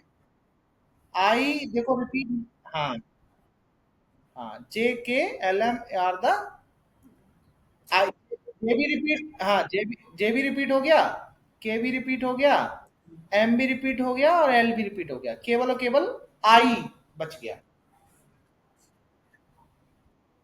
यानी कि एक फ्री इंडेक्स है इसमें, क्लियर है? तो एक बात याद रखना, हम आगे अभी बताएंगे, अगर एक भी फ्री इंडेक्स नहीं है वो टर्म होता है स्केलर। क्या होता है, अभी हम आगे आएंगे, अभी मैंने बताया नहीं, मान लो कि कुछ मैंने एडवांस में तो मैं बता रहा हूं, अगर एक इंडेक्स है फ्री तो वो वेक्टर होता है, अगर एक भी इंडेक्स फ्री नहीं है तो वो स्केलर होता है। अगर जितने भी इंडेक्स बढ़ते जाएंगे, जैसे वो सारे उतने उतने ऑर्डर के टेंसर होते हैं। मतलब अगर एक इंडेक्स है तो वो होगा फर्स्ट ऑर्डर टेंसर। अभी मान लो गणित की भाषा में कि अगर एक फ्री इंडेक्स है तो वो फर्स्ट ऑर्डर टेंसर है। वो फ्री इंडेक्स अगर कोई भी टर्म में है तो वो रिप्रेजेंट कर रहा है सेकेंड ऑर्डर टेंसर। अगर तीन, ऐसे ही चार हुए तो ऐसे ही बढ़ते जाएंगे, पांच छह सात आठ, जितने भी फ्री इंडेक्स होंगे वो रिप्रेजेंटेशन वही ऑर्डर का टेंसर रिप्रेजेंट करेगा। क्लियर है? मतलब अगर मैं तो कोई टर्म दूं लिखा हुआ इंडेक्स नोटेशन में, तो आप बस उसमें कैलकुलेट कीजिए कि कितने फ्री इंडेक्स हैं। डमी इंडेक्स को काउंट नहीं करना है। डमी इंडेक्स और फ्री इंडेक्स, डमी इंडेक्स कब कन्वर्ट हो जाता है? जैसे ही रिपीट होगा, तो फिर वो काउंटिंग में नहीं आएगा। क्लियर है? अब मुझे बताओ, ये जो टर्म मैंने लिखा है डी वाला, जो वो क्या है? टेंसर है? कितने ऑर्डर का टेंसर है?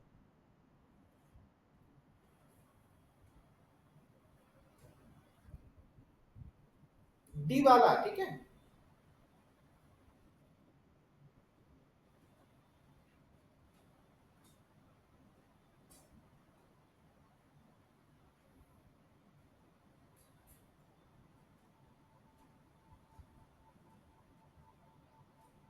पहले तो ये बताओ इसमें कितने डमी इंडेक्स हैं और कितने फ्री इंडेक्स हैं।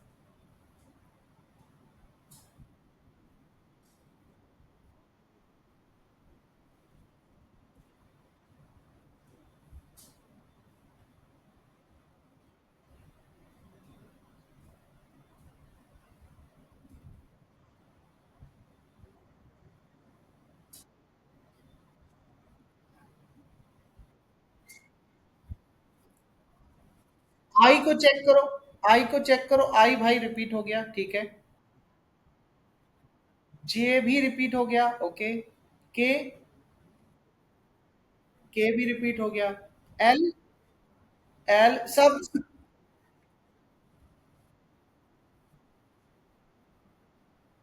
हाँ, टर्म तो एक ही है, टर्म अलग नहीं है, वो लिखा एक साथ है, टर्म एक ही काउंट किया जाता है, ठीक है। तो आई भी रिपीट तो मतलब डमी, जे भी रिपीट मतलब डमी, के भी रिपीट मतलब डमी, एल भी रिपीट मतलब डमी, एम भी रिपीट मतलब डमी। मतलब हाँ, मतलब कोई भी फ्री इंडेक्स है ही नहीं, सारे के सारे डमी इंडेक्स है। मतलब ये स्केलर है। और स्केलर को अगर मैं तुमसे बोलूं कि इसको खोलो, तो खोलोगे कैसे? कितने समेशन रिप्रेजेंट कर रहा है ये?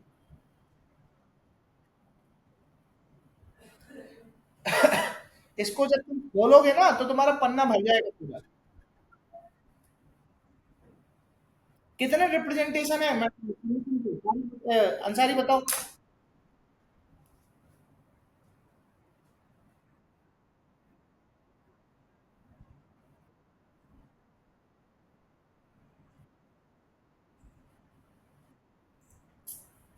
अरे मेरे भाई, समेशन पूरे ओवरऑल चलता है। समेशन ऐसा नहीं कि केवल एक में चलता है, पूरे टर्म में चलता है। यार तुम अंसारी ध्यान नहीं दे रहे हो, पता नहीं क्यों, क्या मतलब। ये तो मैं मतलब दिक्कत तुम्हारा पता क्या है? मैं तुम फिर से बोलता हूँ कि कंटिन्यूम मैकेनिक्स पढ़ने के लिए जो भी है ना, पहले अपना दिमाग खाली करो, तब समझ में आएगा। तुम कुछ दिमाग रख के सीखोगे ना तो फिर तुम्हें ना तो कहते हैं ना खाली गिलास भरता है, तुम ऑलरेडी भरा हुआ गिलास को फिर भरोगे ना तो पानी जो है ना बाहर गिर जाता है। वही हो रहा है।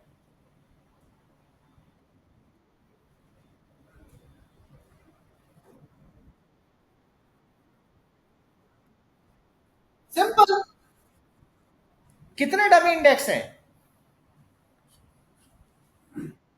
तो पांच समेशन रिप्रेजेंट कर रहा है, एक एक करके वन बाई वन खोल लोगे। और किसी को भी पहले खोल लो, वो आपकी इच्छा है। पांच डमी इंडेक्स, पांच समेशन खोलना है। जब एक को खोलोगे दूसरे को छेड़ोगे नहीं। क्लियर है? इसको खोल के देखना, आप प्रैक्टिस करना। इसको खोल के देखोगे ना तो इसमें बहुत सारे टर्म आएंगे। मतलब बहुत लंबा एक्सप्रेशन है, ये छोटा नहीं है स्केलर। लेकिन इसका जो ओपन करने के बाद एक्सप्रेशन आएगा ना, बहुत जबरदस्त आएगा। ठीक है, ओके। चलो, अब ये बताओ ई का बताओ, ई का बताओ, ई के क्या हाल है? ई में दो टर्म है, मतलब है ना। ई का हाल बताओ क्या है?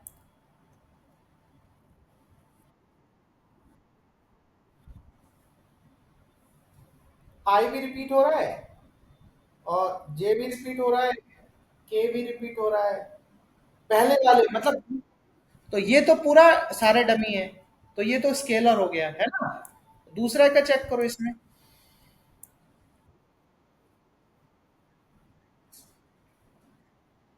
हाँ,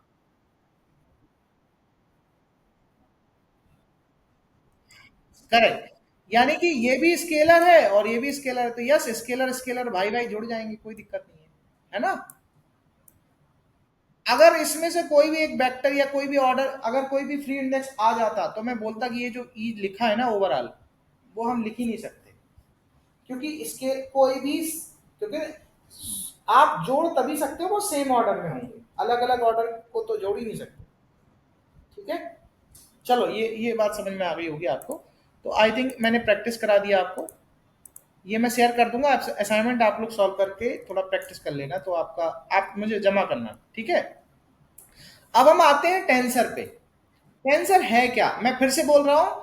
अभी हम ना मैकेनिकल इंजीनियरिंग जो हमें आती है उसको साइड में रख लो, कुछ भी यूज नहीं करना है, जितनी फिजिक्स आपको आती है वो सब अपनी साइड में रख लो। अभी हम केवल मैथ पढ़ रहे हैं, हम अपने आप को मैथ का स्टूडेंट कंसीडर कर रहे हैं, और वो भी ऐसे मैथ का स्टूडेंट जिसको हमें कुछ भी नहीं पता है। ठीक है, केवल हमें 11वीं तक की मैथ पता है, उसके अलावा अब और आपको आती है साइड में रखो। ठीक है, तो टेंसर जो है, अभी मैं फिजिक्स में नहीं जा रहा हूं, केवल मैथमेटिक्स की लैंग्वेज में जा रहा हूं। वेक्टर आपको पता है, ठीक है। तो मैं क्या बोल रहा हूं, ट्रांसफॉर्मेशन सुना है आपने? ट्रांसफॉर्मेशन आपने यूज किया है किसमें? कोई बता सकता है क्या ट्रांसफॉर्मेशन क्या है?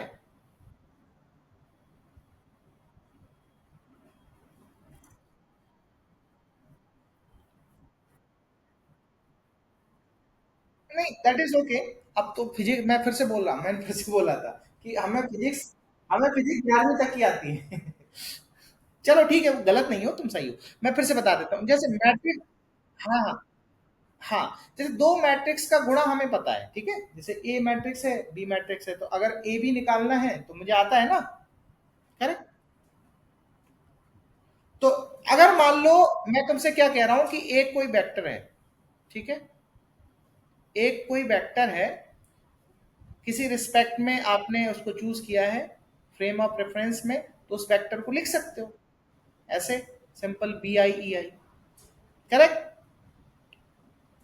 ठीक है, अब मैं फिर से बोल रहा हूं कि वो जो वेक्टर है, जैसे बी वेक्टर कोई था तुम्हारे पास, अब मैं तुमसे क्या कह रहा हूं कि वो वेक्टर जो है, तुम्हें जो दूसरे रिस्पेक्ट में, देखो मैंने बोला था वेक्टर इज इनवेरिएंट, मैंने बोला ना वेक्टर इज इनवेरिएंट, बट वो वेक्टर जो है तुमने जो लिखाया है, वो सेम बॉडी के अंदर आप ट्रांसफॉर्म करके निकालना चाह रहे हो।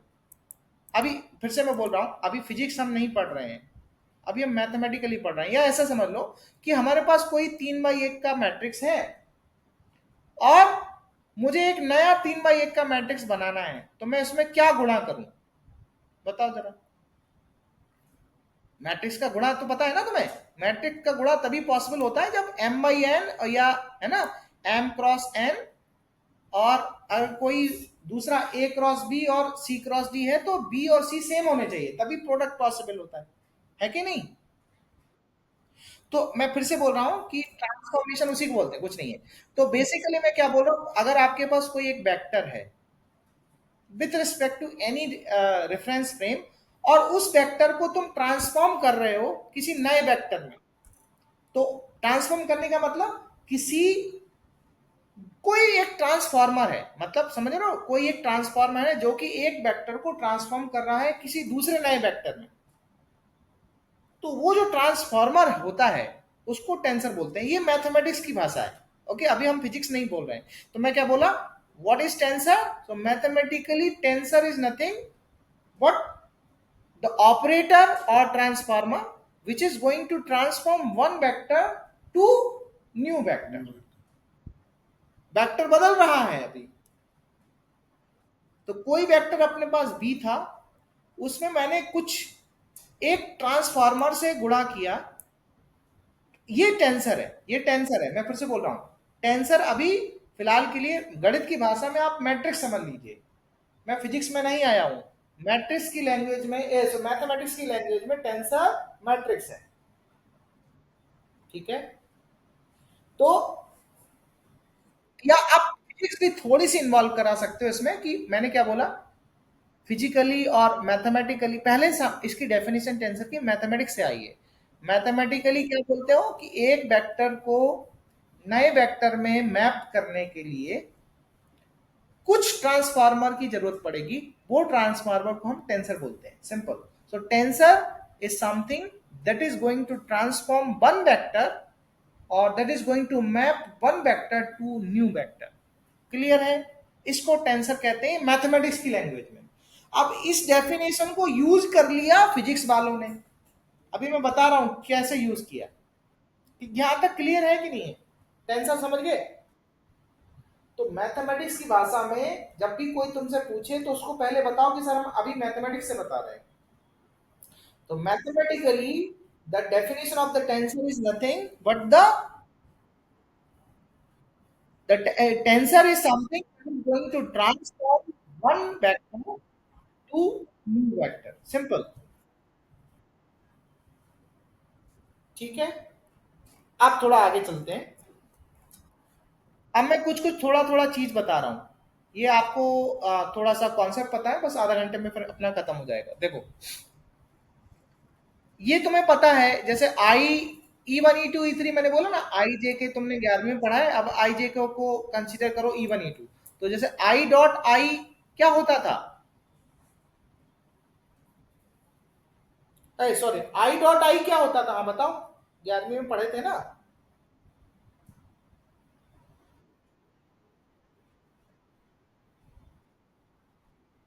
वन होता है, हमें पता है ना। आई डॉट आई वन होता है, या अगर, लेकिन अब मैं बोलूंगा E1 डॉट E2 वन होता है, ऐसे E2 डॉट E2 भी वन होगा, मतलब सेम सेम वाला वन होता है। क्लियर? बेस वेक्टर अगर सेम है वो वन होता है, ये हमें पता है, ये हमारी पुरानी इंफॉर्मेशन है। और जैसे ही दूसरा आता है वो जीरो हो जाता है, ये तो पता है ना अपन को। E1 dot E1 one, E2 dot E2 one, E3 dot E3 one. जैसे I1 dot I1, J1 dot me sorry, I dot I1, J dot J1, K dot K1, ऐसे ही I J 0, I J dot K 0, K dot J I 0, मतलब कुछ भी अलग हुआ तो zero हो जाता है, ये हमें पता है ना।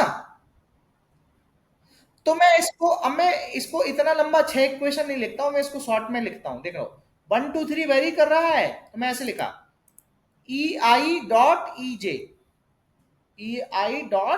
J तो मैंने क्या बोला कि EI डॉट E J को मैंने बोला कि जैसे ही आई और जे बराबर होते हैं तो वन होता है, और जैसे अगर अलग अलग होंगे तो जीरो होगा। ये समझ में आया? मैंने इसी 6 इक्वेशन को मैंने शॉर्ट हैंड में लिख दिया। ये क्लियर है किसी को? इसमें कोई डाउट तो नहीं है? 6 इक्वेशन को मैंने शॉर्ट हैंड नोटेशन में लिख दिया, और इसको बोलते हैं हम क्रोनिकल डेल्टा। क्रोनिकल साइंटिस्ट था या नाम था मैथमेटिशियन, उसने इस शॉर्ट हैंड को एक नाम दिया क्रोनिकल डेल्टा। तो क्रोनिकल डेल्टा जो है वो वही है कि मतलब आई डॉट आई, मतलब जैसे अगर बराबर हुए तो वन है, नहीं तो जे। और आप बाद में देखेंगे ना, इसको खोल के देखेंगे तो ये एक्चुअली कुछ नहीं है, आइडेंटिटी मैट्रिक्स है। क्यों आइडेंटिटी मैट्रिक्स है? आप देखेंगे ना, इसमें आई आई सेम जैसे ही होगा वो क्या हो जाता है, वन हो जाता है। आप चेक कर सकते हैं। ये क्लियर है कि नहीं है? तो क्रॉनिकल डेटा का कॉन्सेप्ट समझ में आया? क्रॉनिकल डेटा क्या कहता है कि आप कोई भी बेसिस वेक्टर ले रहे हैं, E I dot E J that must be equal to one if I is equal to J. जैसे कि अलग है तो फिर हो जाएगा। हेलो, चले आगे। अब ये तो ठीक है, अब तुम देखो, अगर मैं डॉट प्रोडक्ट लिखता हूं तो ए वेक्टर को मैं ऐसे लिख सकता हूं ना, ए डॉट बी। अब तुम ध्यान रखो, ए को मैंने बोला हाइब्रिड नोटेशन में कैसे लिखते हैं, ये ऑपरेशन तुम्हें आने चाहिए। देखो हाइब्रिड नोटेशन कैसे लिखा मैंने, ए को मैं लिख सकता हूं AI EI लिख सकता हूं,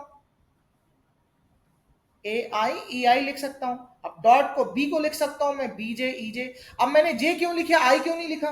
आई मैंने यूज कर लिया, अब बी वेक्टर दूसरा है तो मैं इसलिए दूसरा यूज कर लिया। मैं जे की जगह कुछ भी और भी यूज कर सकता था। मेरी बात समझ में आया?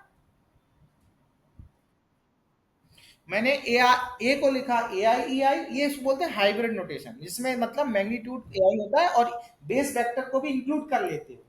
अदरवाइज चाहो तो बेस वेक्टर को रिमूव करा के भी लिख सकते हो। ए आई भी वेक्टर आई ही है, लेकिन ऑपरेशन करते समय अगर बेस वेक्टर इंक्लूड कर लो तो आसानी हो जाती है।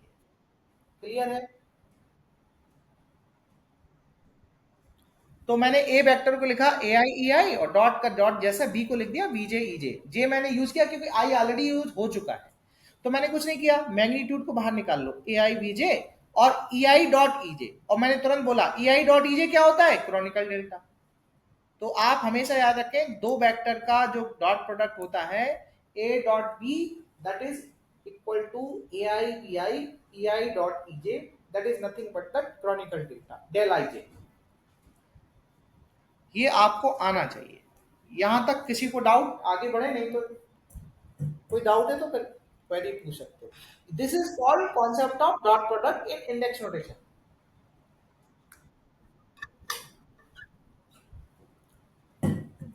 चलें आगे, चलते हैं आगे। अब हम क्रॉस का देखते हैं।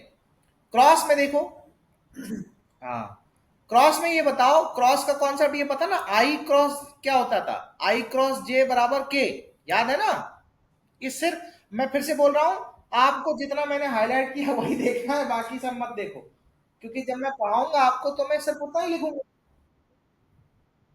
आपको केवल चिड़िया दिखनी चाहिए, बाकी आंख ही दिखनी चाहिए, कहते ना वो कहावत है अर्जुन की आंख वाला, और कुछ नहीं दिखना चाहिए।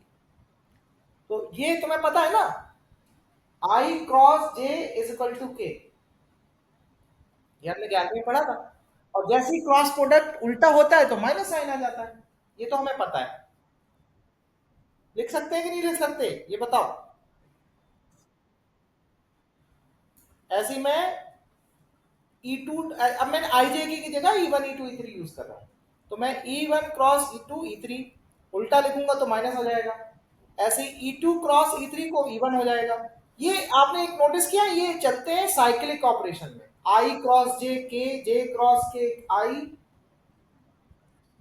जे क्रॉस जे, सॉरी हाँ समझ J गए, cross I आई जे के मतलब घूम रहे हैं ऑपरेशन में, ठीक है? यहां तक किसी को डाउट? ये देखो साइक्लिक है, आई के बाद जे के बाद के बाद वापस आई। अगर इसमें कोई भी पैटर्न उल्टा हुआ तो माइनस साइन आ जाएगा। तो अब देखो, मैंने इसी चीज को मैं ऐसे लिख रहा हूं, देखना, इसको मैंने 6 इक्वेशन को मैं शॉर्ट में लिख सकता हूं। कैसे? देखो ध्यान से देखो, मैंने लिखा तीनों इक्वेशन, ये जो 6 इक्वेशन लिखी है ना, इसको शॉर्ट हैंड में ऐसे लिखा जा सकता है। मैंने वन को आई लिख दिया, आई क्रॉस ईजे, मतलब दो बेस वेक्टर, ये रिपीट क्यों हो रही है अब? हेलो, हाँ, तो इसको आप ऐसे करेंगे, ई के भी लिखेंगे आप, इसमें एक टर्म डालेंगे, इसको बोलते हैं लेवाई कैपिटा। क्या बोलते हैं? लेवाई कैपिटा। एक आदमी था, जैसे क्रॉनिकल ने डिफाइन किया अपना एक सिंबल, ऐसे लेवाई कैपिटा ने अपना एक सिंबल डिफाइन किया, जो कि इसके बराबर होता है। मैं बता रहा हूं, ये जो लिखा है कैसे बराबर होता है, मैंने बोला कि ये किसके बराबर होगा, अगर आई जे के तीनों अलग हैं और पैटर्न में लिखे हैं तो इसका मतलब है वन, मतलब तो इसका वन समझ लेना, तो ये वैलिड हो जाएगा, ई आई क्रॉस ई जे और ई के बराबर हो जाएगा जब अगर ये साइक्लिक फॉर्म में। लेकिन जैसे ही अगर साइक्लिंग में कोई भी साइकिल डिस्टर्ब हुई तो नेगेटिव साइन आ जाएगा, और अगर दोनों में से कोई दो सेम हो गए, सॉरी तीन में से कोई भी दो सेम हो गए तो जीरो हो जाएगा। क्लियर है? तो ये दो बेस वेक्टर का क्रॉस प्रोडक्ट पता होना चाहिए, मतलब दो बेस वेक्टर का डॉट प्रोडक्ट करते हो तो क्रॉनिकल डेल्टा होता है, लेकिन दो बेस वेक्टर का क्रॉस प्रोडक्ट करते हो तो लेवाई कैपिटा होता है, एप्सिलॉन आई जे के से रिप्रेजेंट करते हैं। और सेम जैसे मैंने बोला कि तीन वेक्टर, जैसे आपने ट्रिपल क्रॉस प्रोडक्ट पढ़ा था ना 11वीं में, अगर तीन में से अगर दो सेम हो जाते हैं तो वो जीरो हो जाता था, सेम उसी तरीके से। क्लियर है? और जैसे मैंने बोला ना, ये मैट्रिक्स रिप्रेजेंट करता है, आइडेंटिटी मैट्रिक्स। तो आप चेक करेंगे, ये डिटर्मिनेंट मैट्रिक्स, डिटर्मिनेंट रिप्रेजेंट करता है आईजेके का, वो बात मैं बताऊंगा, ठीक है? तो अगर क्रॉस प्रोडक्ट आप लिखेंगे, तो ए क्रॉस बी लिखना है तो आप कैसे लिखेंगे? ए आई ई आई, बीजे ईजे। तो ए आई बीजे बाहर निकालेंगे, बचेगा आपका ई आई क्रॉस ईजे। तो ए आई क्रॉस ईजे हमेशा क्या होता है? एप्सिलॉन आईजे के ई के। ये आपको पता होना चाहिए। यानी कि दो आइडेंटिटी आपने सीखी, A I A dot B is equal to A I B J del I J, and cross product में A cross B A I B J epsilon I J K E के। ये आपको पता होना चाहिए। कहीं भी डॉट प्रोडक्ट क्रॉस प्रोडक्ट आएगा तो आपको आइडेंटिटी तुरंत लिखनी है। यहां तक किसी को डाउट है फिर आगे चले, नहीं तो फिर क्लोज करें। मन नहीं लग रहा है तो बंद कर दो, और आगे अगर समझ में आ रहा है तो आगे बढ़ते हैं। ठीक है, चले आगे। अभी तक जो मैंने बताया है, अब देखो आप फिर से यूज कर रहे हैं। अब मैं फिर से बता रहा हूं, देखो ध्यान से। तो मैंने क्या बोला, फिर से मैं रिपीट किया हूं, वही चीज लिखी है। ए डॉट बी आएगा कभी भी तो हमेशा तुरंत उसको ऐसे लिखेंगे हम, ए I B J del I जे। और या एक्चुअली लिखना वैसे ही ए आई बी आई। आपको याद रखना है A I dot E J is equal to Kronecker delta, right? ये जो लिखा है, ये याद रखना है। यहाँ मतलब A I dot E J is equal to Kronecker delta, और E I cross E J epsilon I J K E के। ये चीज याद करनी है। तो ये मैंने फिर से दोबारा लिख दिया। तो मैंने बोला कि डॉट प्रोडक्ट का आंसर क्या होता है वैसे, ये बताओ।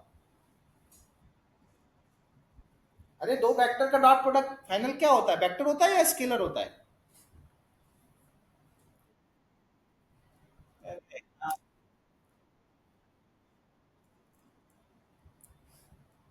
अरे भैया, दो वेक्टर का डॉट प्रोडक्ट क्या होता है? स्केलर होता है, वेक्टर होता है?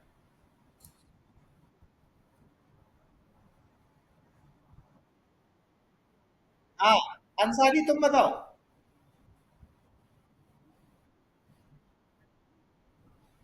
भैया अगर तुम्हें ये चीज नहीं पता है तो तुम पीएचडी छोड़ दो। मैं बहुत हार हरास हूं, मैं बहुत ब्लंट बोलता हूं। अगर तुम्हें ये नहीं पता है ए वेक्टर का बी के साथ डॉट प्रोडक्ट वेक्टर ही होगा या क्या होगा, तो तुम पीएचडी छोड़ दो। बुरा लग रहा होगा बट इट इज ट्रू। और तुम्हें पता है, तुम पता दिमाग से बताओ, दो वेक्टर का डॉट प्रोडक्ट जो है वो आंसर क्या आएगा? ये कक्षा 11 वाले बच्चे जानते हैं।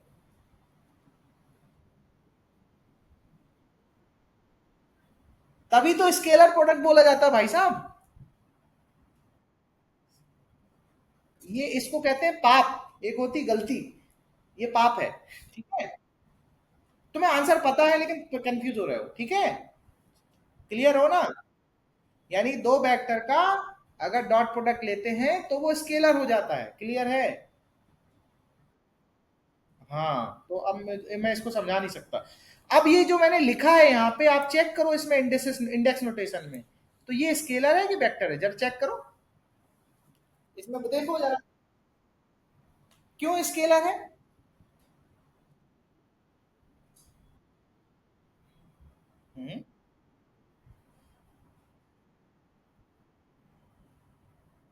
आई जे के कब से स्केलर होने लगे?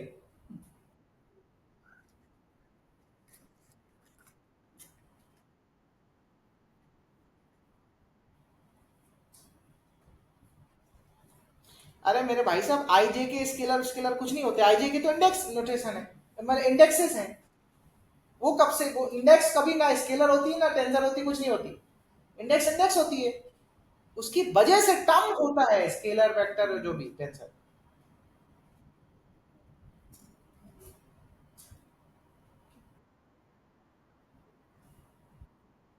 क्यों स्केलर है ये समझ में आ गया?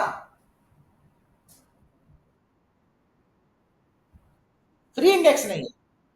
हाँ, क्योंकि आई भी रिपीट हो गया, जे भी रिपीट हो गया, इसीलिए सारी की सारी डमी इंडेक्स है, तो मतलब ये स्केलर है। तो दैट इज ट्रू। ये मैंने कुछ नहीं लिखा है, इसका आंसर लिखा है, डायरेक्ट लिख दिया है मैंने बस उसमें। ये वहां लिखा है, देखो ए डॉट बी वहां लिखा था ना पुरानी स्लाइड में, ए डॉट बी ऊपर लिखा है। ये मैंने कुछ नहीं, आंसर लिख दिया फाइनली। ऐसे ही ए क्रॉस बी भी लिखा था, तो ए क्रॉस बी क्या होना चाहिए? अच्छा, दो वेक्टर का डॉट क्रॉस प्रोडक्ट करोगे तो आंसर क्या आएगा? संसारी तुम बताओ।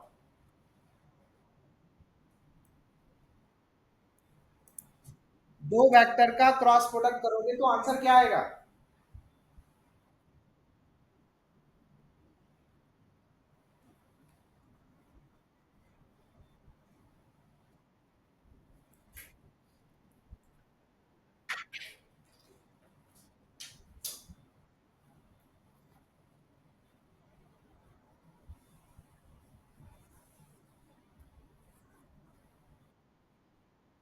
अरे अरे भाई, तुम्हें कुछ भूल जाओगे इसको। मेरा क्वेश्चन पे ध्यान दो, वो तो मैं उसको देख ही नहीं। मेरा क्वेश्चन है कि दो वेक्टर का क्रॉस प्रोडक्ट करोगे तो आंसर क्या आएगा? आंसर क्या आएगा? मेरा आंसर बताओ, बाद में उसको वेरीफाई करना। पहले तो तुम बताओ, ये तो बिना उसके, ये मैं बंद कर देता हूँ। अब तुम बताओ, दो वेक्टर का क्रॉस प्रोडक्ट करोगे तो आंसर क्या है?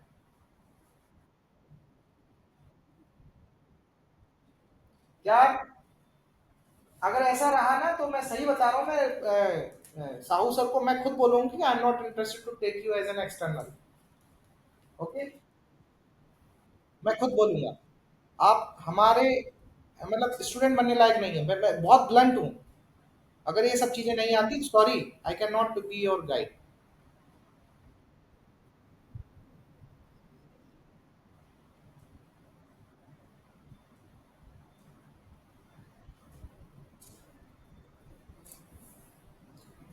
दूसरे स्टूडेंट है, इनको बताओ क्या होता है, हेल्प करो उनको।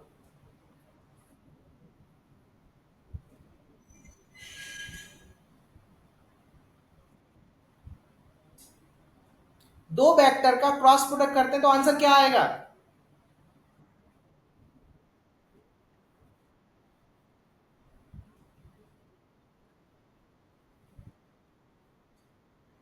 अंसारी, तुम्हें पता नहीं है क्या वेक्टर सारे?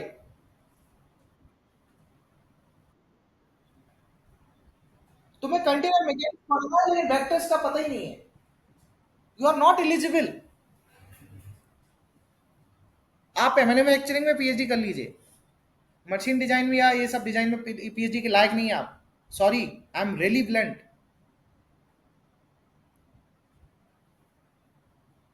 सॉरी, हम यहाँ पे क्लोज करते हैं। अगर आपको नहीं आता तो हम आपको नहीं पढ़ा पाएंगे, सॉरी।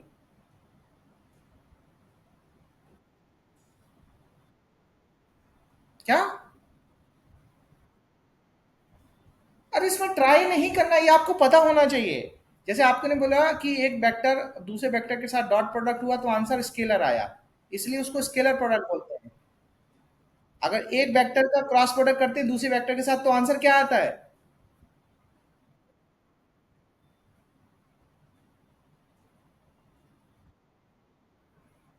वेक्टर आएंगे ना, पता है।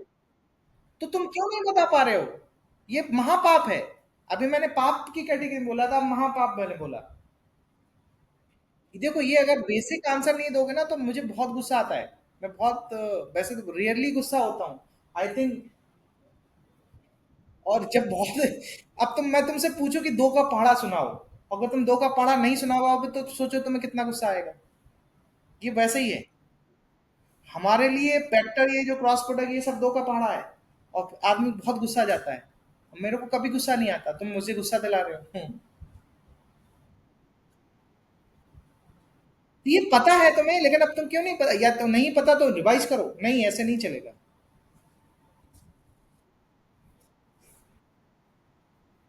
अरे करना नहीं, ये तो आना ही चाहिए। कोई तो, अगर तुम 20 का पारा भूल गए हो तो मैं तुमसे कहते मैं दोबारा दोबारा पढ़ता हूँ, तो मतलब 20 का पारा तुम कितनी बार पढ़ोगे? नहीं आता मतलब, sorry, you are so poor. Okay, चलो ये समझ में आ गया। तो आंसर क्या है, तुम आप फिर से बताओ। कन्विंस हो? अरे भैया, तभी तो उसको वेक्टर प्रोडक्ट बोलते हैं। ये दूसरा नाम, एक होता है डॉट प्रोडक्ट, एक होता है क्रॉस प्रोडक्ट। क्रॉस प्रोडक्ट को, डॉट प्रोडक्ट को हम एक दूसरा नाम स्केलर प्रोडक्ट भी बोलते हैं, और क्रॉस प्रोडक्ट को एक दूसरा नाम वेक्टर प्रोडक्ट भी बोलते हैं। बोलते इसलिए हैं क्योंकि वो आंसर उसका वेक्टर होता है। ज्योमेट्रिकल मीनिंग तो तुम्हें पूछना भूल ही जाऊं कि क्या होता है। पता है कि नहीं? ज्योमेट्रिकल मीनिंग क्या होता है इसका? वो तब तुम्हें यहीं पे तुम्हारी गाड़ी अटकी हुई है, तो ज्योमेट्रिकल मीनिंग में तो क्या ही मैं पूछूं। ज्योमेट्रिकल मीनिंग पता है क्रॉस प्रोडक्ट का क्या, ये क्या रिप्रेजेंट करता है?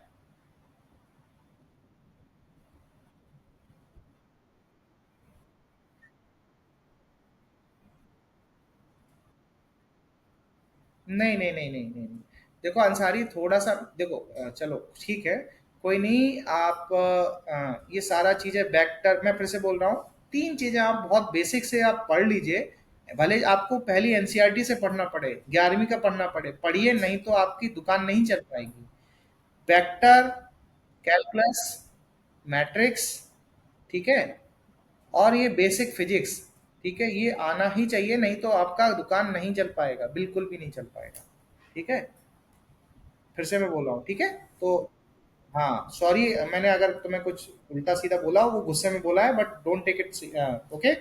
तो बट ये सब छोटी छोटी बातें नहीं बताओगे तो आदमी को गुस्सा आ जाता है, ठीक है। सॉरी फॉर, अगर मैंने गलत वर्ड यूज कर लिया हूँ तो उसके लिए सॉरी, ठीक है, गुस्से में मैंने बोल दिया, ठीक है। ओके, बट ये सब चीजें रिवाइज करो, बिना इसके नहीं तो कंप्यूटर मैकेनिक्स नहीं पढ़ पाओगे, ठीक है। ओके। हाँ, तो अब जरा चेक करो, मैंने बोला कि ए क्रॉस बी वेक्टर होना चाहिए, तो चेक करो जरा ये क्या है, ये जो नोटेशन में मैंने लिखा है, क्या ये वेक्टर है? चेक करो। वेक्टर क्यों है? इतना ही देखो, इंडेक्स नोटेशन में ही देखो, बेसिस वेक्टर मैंने लगा दिया है, that is okay, but index notation में ही देखो।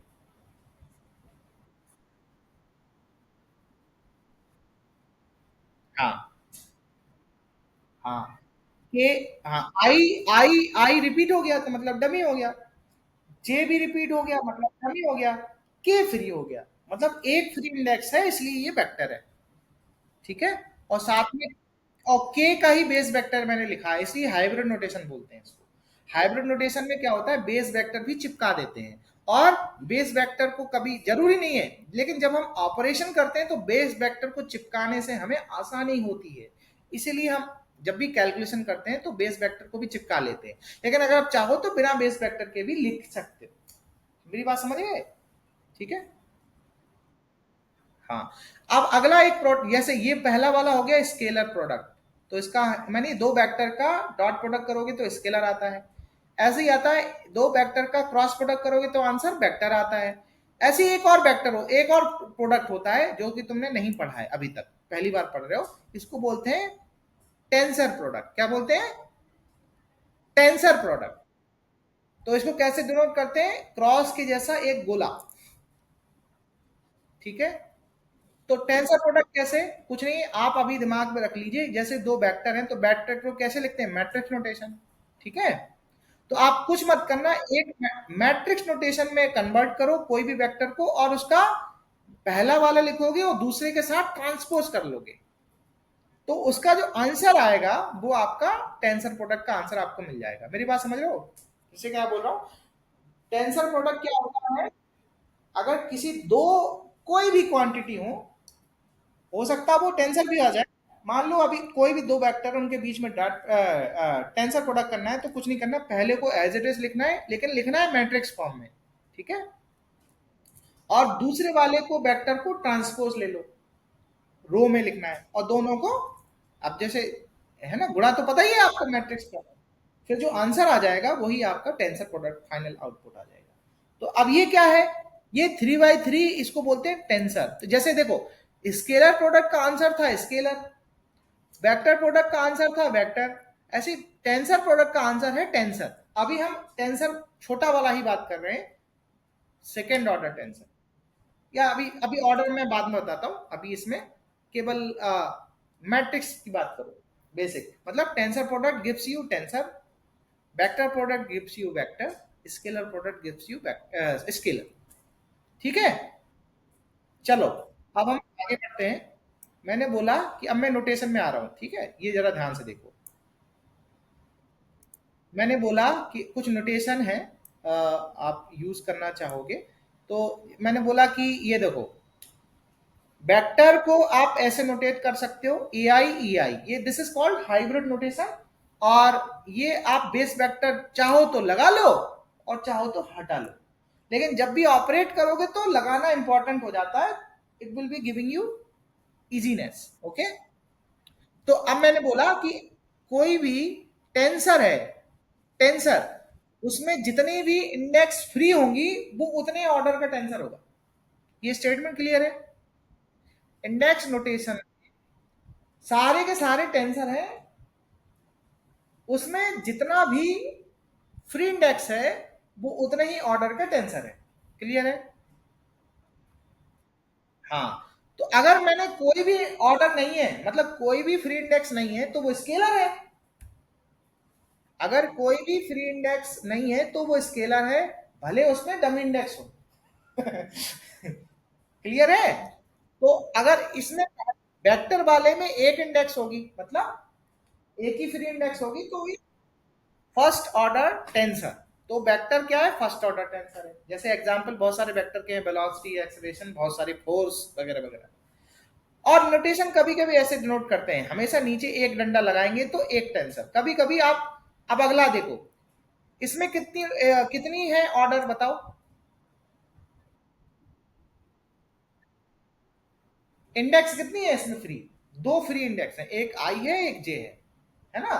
तो इसमें मतलब सेकेंड ऑर्डर टेंसर है। तो आप चाहो तो नोटेट ऐसे भी कर सकते हो, कभी कभी कोई बुक ऐसे डिनोट करते हैं, मतलब ए के नीचे दो बार लगा दिए, मतलब second order tensor. Second order tensor को या तो नोटेट ऐसे करते हो, नहीं तो केवल एक ही बार लगा देते हो। और वेक्टर में एक ही बेस वेक्टर होगा, फर्स्ट ऑर्डर है ना, ऐसी टेंसर में, सेकेंड ऑर्डर टेंसर में दो फ्री इंडेक्स है, साथ में बेस वेक्टर को भी यूज किया मैंने, क्योंकि एक आई एक जे, क्योंकि सेकेंड ऑर्डर है, तो जितने फ्री इंडेक्स सबका एक एक बेस वेक्टर होगा। क्लियर है? ये समझ में आया? और लिखा ऐसे जाता, चाहो तो आप डैड लगा सकते थे ना, ई आई ई जे लिख सकते हो। ये क्लियर है? तो जितने भी टेंसर अभी तक डील किए हो, अभी तक स्ट्रेस पढ़ा है आपने, स्ट्रेन पढ़ा है, मूवमेंट ऑफ इनर्शिया पढ़ा है, ये सब के सब क्या है? सेकेंड ऑर्डर टेंसर है। क्लियर है? और कंपोनेंट की बात करोगे ना, तो जैसे 3 की पावर n होता है, क्या होता है ये आप याद रख लो। 3 की पावर n मतलब अगर वेक्टर है तो कितने कंपोनेंट होंगे? तो वेक्टर मतलब फर्स्ट ऑर्डर टेंसर, मतलब n इज इक्वल टू 1, तो कंपोनेंट कितने होंगे वेक्टर में? 3, 3 रेज टू द पावर 1। ऐसे सेकेंड ऑर्डर टेंसर में कितने कंपोनेंट होंगे? 3 रेज टू द पावर 2। कितने कंपोनेंट होंगे? 9। ऐसे ही थर्ड ऑर्डर टेंसर में कितने कंपोनेंट होंगे? 3 रेज टू द पावर 3, 27। ऐसी फोर्थ ऑर्डर टेंसर में कितने कंपोनेंट होंगे? 3 रेज टू द पावर 4। कितने कंपोनेंट? 84 कंपोनेंट होंगे। ऐसे एग्जांपल है हाँ, यंग मॉडल ऑफ इलास्टिसिटी में 84 कंपोनेंट होते हैं। ऐसे ही फिफ्थ, 5, 6 ऐसे बढ़ा सकते हो। क्लियर है? तो यानी कि बेस वेक्टर बढ़ते जाएंगे, जितने ऑर्डर होंगे उतने बेस वेक्टर रिक्वायर्ड होंगे। वेक्टर में एक बेस वेक्टर चलता है, सेकेंड ऑर्डर है, दो बेस वेक्टर चाहिए, और तीनों को, दोनों को अलग अलग नोट करेंगे, ई आई और ई जे। ऐसे ट्राइड लिखोगे, मतलब थर्ड ऑर्डर टेंसर लिखोगे तो ई आई ई जे ई के। ऐसे फोर्थ ऑर्डर है तो ई आई ई जे ई के ए एल, और प्लस में उसका आई जे के L, index plus base vector. तो कभी भी ऑपरेट करोगे तो बेस वेक्टर को लिखना है, और चाहो तो इग्नोर कर सकते हो। प्योर, इसको बोलते हैं प्योर इंडेक्स नोटेशन, और हाइब्रिड में you are writing index plus base vector including base vector. This is the basic difference. Clear है? मैं फिर से बोल रहा हूं, ये जो मैंने तुम्हें पढ़ाया है सिर्फ किताबों में है, आप पूरा छान मारोगे, यूट्यूब ऐसी चीजें किसी ने नहीं बताई हैं। बताई क्यों नहीं है? ये क्लैरिटी किसी को होती ही नहीं है, मुश्किल से बहुत कम लोगों को ये क्लैरिटीज है। ठीक है? बहुत बुड्ढे लोग होते हैं और वो पढ़ाते नहीं है, इसलिए मैं कह रहा हूं बहुत ध्यान से पढ़िए सब चीजें, ये चीजें लोगों को नहीं पता है। ठीक है? क्लियर है? चलें आगे। क्लियर हो गया है ना? अब आते हैं, हाँ, अगर मैं तुमसे कह रहा हूँ कि कुछ प्रोडक्ट करो, मान लो कि मैं प्रोडक्ट करवाना सिखा रहा हूँ, मैं तुमसे बोला, अब मैं तुमसे क्वेश्चन पूछता हूँ, ये तुम्हें नहीं पता है लेकिन तुम पता कर सकते हो। मैंने क्या बोला कि दो टेंसर हैं, सेकंड ऑर्डर टेंसर, उनका तुम एक नया प्रोडक्ट बोलते हो, उनका तुम स्केलर प्रोडक्ट कर, या रुको। डॉट प्रोडक्ट देखो केवल दो वेक्टर के बीच नहीं होता है, डॉट प्रोडक्ट कभी कभी एक टेंसर और एक वेक्टर के बीच भी पॉसिबल है। ये देखो कैसे, तो आंसर क्या आएगा ये तुम्हें नहीं पता होगा, लेकिन हम करके देखते हैं। केवल इतना फोकस करना जितना मैंने हाईलाइट किया है। पहला मेरा क्वेश्चन क्या है, एक टेंसर है, वो भी कौन सा, second order. Second order tensor का मैं डॉट प्रोडक्ट करने जा रहा हूं एक वेक्टर से। क्लियर है, ये पहली बात समझ में आया। अगर कोई डाउट हुआ करे तो आप तुरंत मैट्रिक्स से भी कर सकते हैं। Second order matrix, second order tensor का मैट्रिक्स क्या होगा, 3 by 3। और तो 3 by 3 को मुझे गुणा करना है 3 by 1 से, तो आंसर क्या आएगा, 3 by 1 ही आएगा। मतलब 3 by 1 वेक्टर आएगा, यानी कि आंसर तुम्हें पता चल गया, इसका आंसर आएगा वेक्टर। आप मैट्रिक्स नोटेशन करके भी कर सकते हो। मान लो कि मैं आपको अब ऑपरेशन करना सिखा रहा हूं, मेरी बात समझ रहे हो।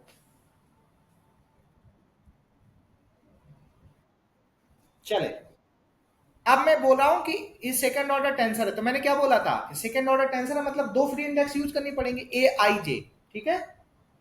और साथ में मैंने कहा कि बेस वेक्टर भी लगा लो, हेल्प करेगा, ठीक है। सेकंड ऑर्डर टेंसर को मैं ऐसे लिख सकता हूं, ए आई जे ई आई ई जे, ऐसे ही वेक्टर को लिख, वेक्टर को तो ऐसे ही सिंपल लिखते हैं। अब आई जे मैं यूज कर लिया, तो अगला यूज कर लिया मैंने, के लिख दिया, ए के ई के। अब मुझे क्या करना है कि ये तो सब मैग्नीट्यूड तरीके से हैं, इनको बाहर निकालो, सारे इंडेक्स बाहर निकालो, ए आई जे ए के। अब बचा क्या आपके पास, ई आई ई जे डॉट ई के। तो आप एक एक करके ले गए, ई आई को यहीं छोड़ दिया, ई जे डॉट ई के लिख दिया मैंने। अब ये तुम ध्यान दो तुरंत, ई आई ई जे डॉट ई के क्या होता है, डेल। ये समझ में आया था। अब यहाँ पे एक तुम याद कर लो, शायद यहाँ पे वो लिखना, फोटो लेना भूल गया है। क्रॉनिकल डेल्टा की एक प्रॉपर्टी होती है, ठीक है, यहाँ कहीं है। हाँ हाँ, वो यहाँ पे लिखा नहीं है। आप, मैं ऐसे समझा देता हूँ, कभी भी किसी के साथ जब क्रॉनिकल डेल्टा मल्टीप्लाई होता है, तो ये जैसे जैसे जिसके साथ भी मल्टीप्लाई होगा, तो अगर सेम वाला इंडेक्स है, जैसे देखो जे के, जो सेम वाला इंडेक्स होता है वो खा जाता है, और वेक्टर में वो अपना वाला एक्स्ट्रा उसको दे देगा। तो देखो ऐसे देखो, ए आई जे ए के को आप डेल आई जे के साथ गुणा करेंगे तो के कॉमन है, तो के कॉमन है, तो कॉमन वाला हटा दिया जाता है, के is replaced with J. Clear है। ये सर एक पेज, एक फोटो लेना भूल गया है वो जो स्टूडेंट है ना, और उसमें मैंने प्रूफ करके बताया है ये कि ऐसा क्यों होता है, इसका प्रूफ भी है, उसका फोटो भेज देंगे। तारिक अंसारी, तारिक से फोटो ले लेना, ठीक है। Yes sir. तो इसका जब तुम फाइनल करोगे तो यहां से तुम्हें एग्जैक्टली पता चला। अब तुम चेक करो नोटेशन में, क्या ये कौन आंसर, क्या ये वेक्टर है, स्केलर है, क्या है, चेक करो। ये जितना मैंने हाईलाइट किया है, यानी कि जब मैं सेकंड ऑर्डर टेंसर को वेक्टर के साथ डॉट प्रोडक्ट किया तो मेरा आंसर क्या आया आया। इंडेक्स नोटेशन से पता करो ये क्या है, वेक्टर है, स्केलर है, या टेंसर।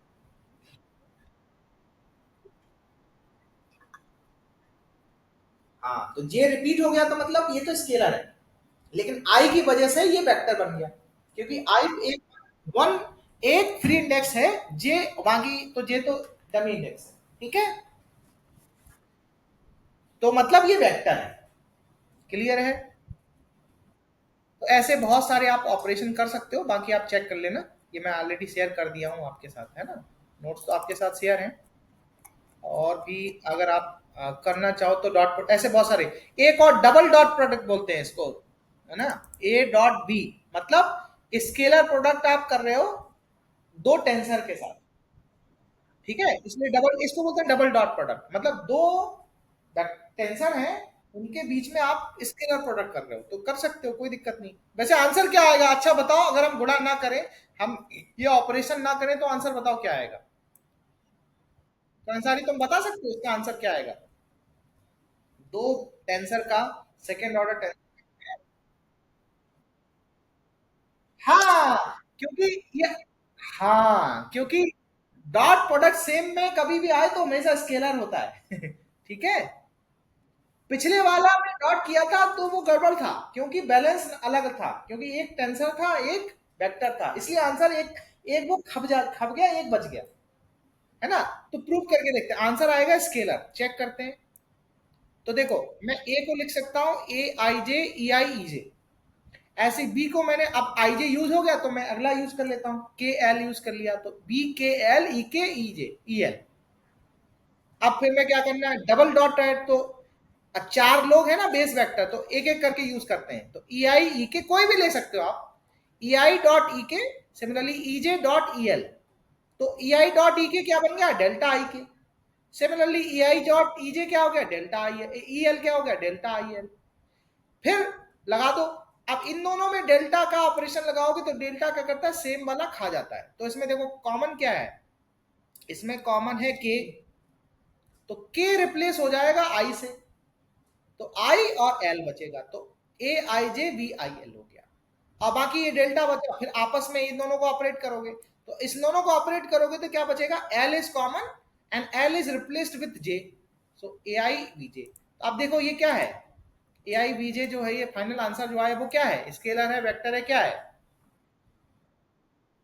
क्यों स्केलर है, क्योंकि इसमें कितनी, दोनों ही डमी इंडेक्स है। तो यानी कि अगर मैं कोई भी ऑपरेशन दूं तो तुम ऑपरेशन लगा के चेक कर सकते हो कि वो आंसर क्या आएगा। ठीक है, ठीक है, बस इतना ही है। हाँ, और भी है इसमें, ये बहुत सारे चीज नोटेशन है, इतना आप देख लेना, इतना ही जितना मैंने बताया उतना काफी है। ठीक है, अगर हाँ, ये भी जरा देख लेना, मैं शॉर्ट में बता देता हूँ, ये तो थोड़ा पढ़ लेना। मान लो इसको आप, तुम्हें यूज करना है, ये आप सभी लोग चेक करें, इसको आपको यूज करना है। ये प्रूफ, ये आइडेंटिटी तुम्हें पता है ना, 11वीं में आपने बहुत सारा जगह यूज किया होगा वेक्टर की, कि ये A cross B cross C, A C B minus A B C. ठीक है, इंडेक्स नोटेशन में मुझे प्रूफ करना है, तो ये होता है ए क्रॉस बी क्रॉस सी, तो ए को वेक्टर फॉर्म में लिखो ए आई ई आई, ऐसे बी को लिखो बी जे ई जे, सी को लिखो ई सी के ई के।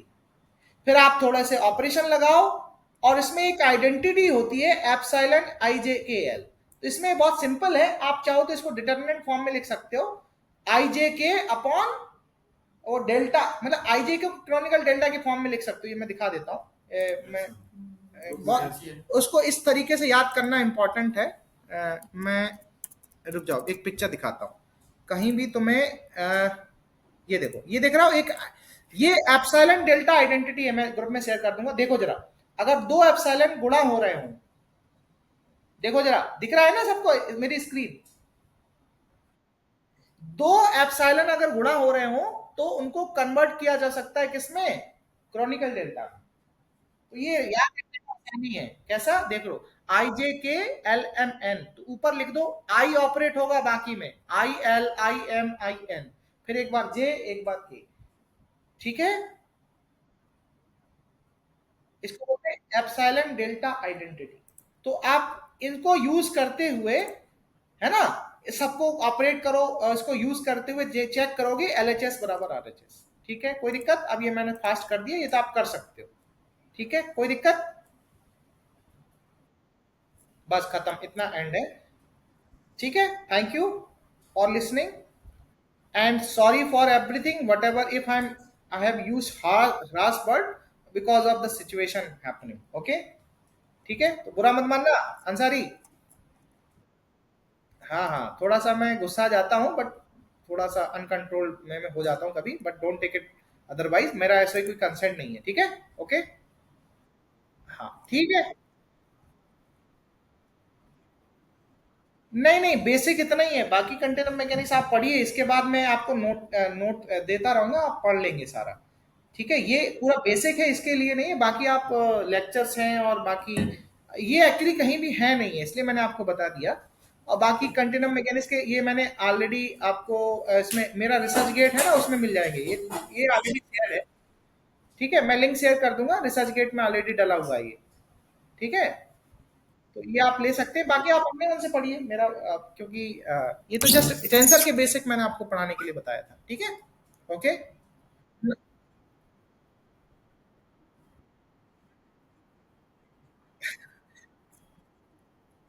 नहीं आगे आइगन वैल्यूज आइगन वेक्टर की जरूरत नहीं पड़ती है, जस्ट वो आपको वेक्टर टेंसर का कॉन्सेप्ट समझ में आ गया ना, तो आइगन वैल्यू कॉन्सेप्ट वही यूज करके नोटेशन बस चेंज होते हैं और कोई डिफरेंस नहीं है। ठीक है, मैं देख लूंगा बाद में। ठीक है, ठीक है, okay, thank you very much. Okay, bye, bye bye. अब ये देखो जरा, स्क्रीन रिकॉर्डर क्या है, ये कहाँ पे वो हो तो रहा है यार, ये इसको एंड करें है ना।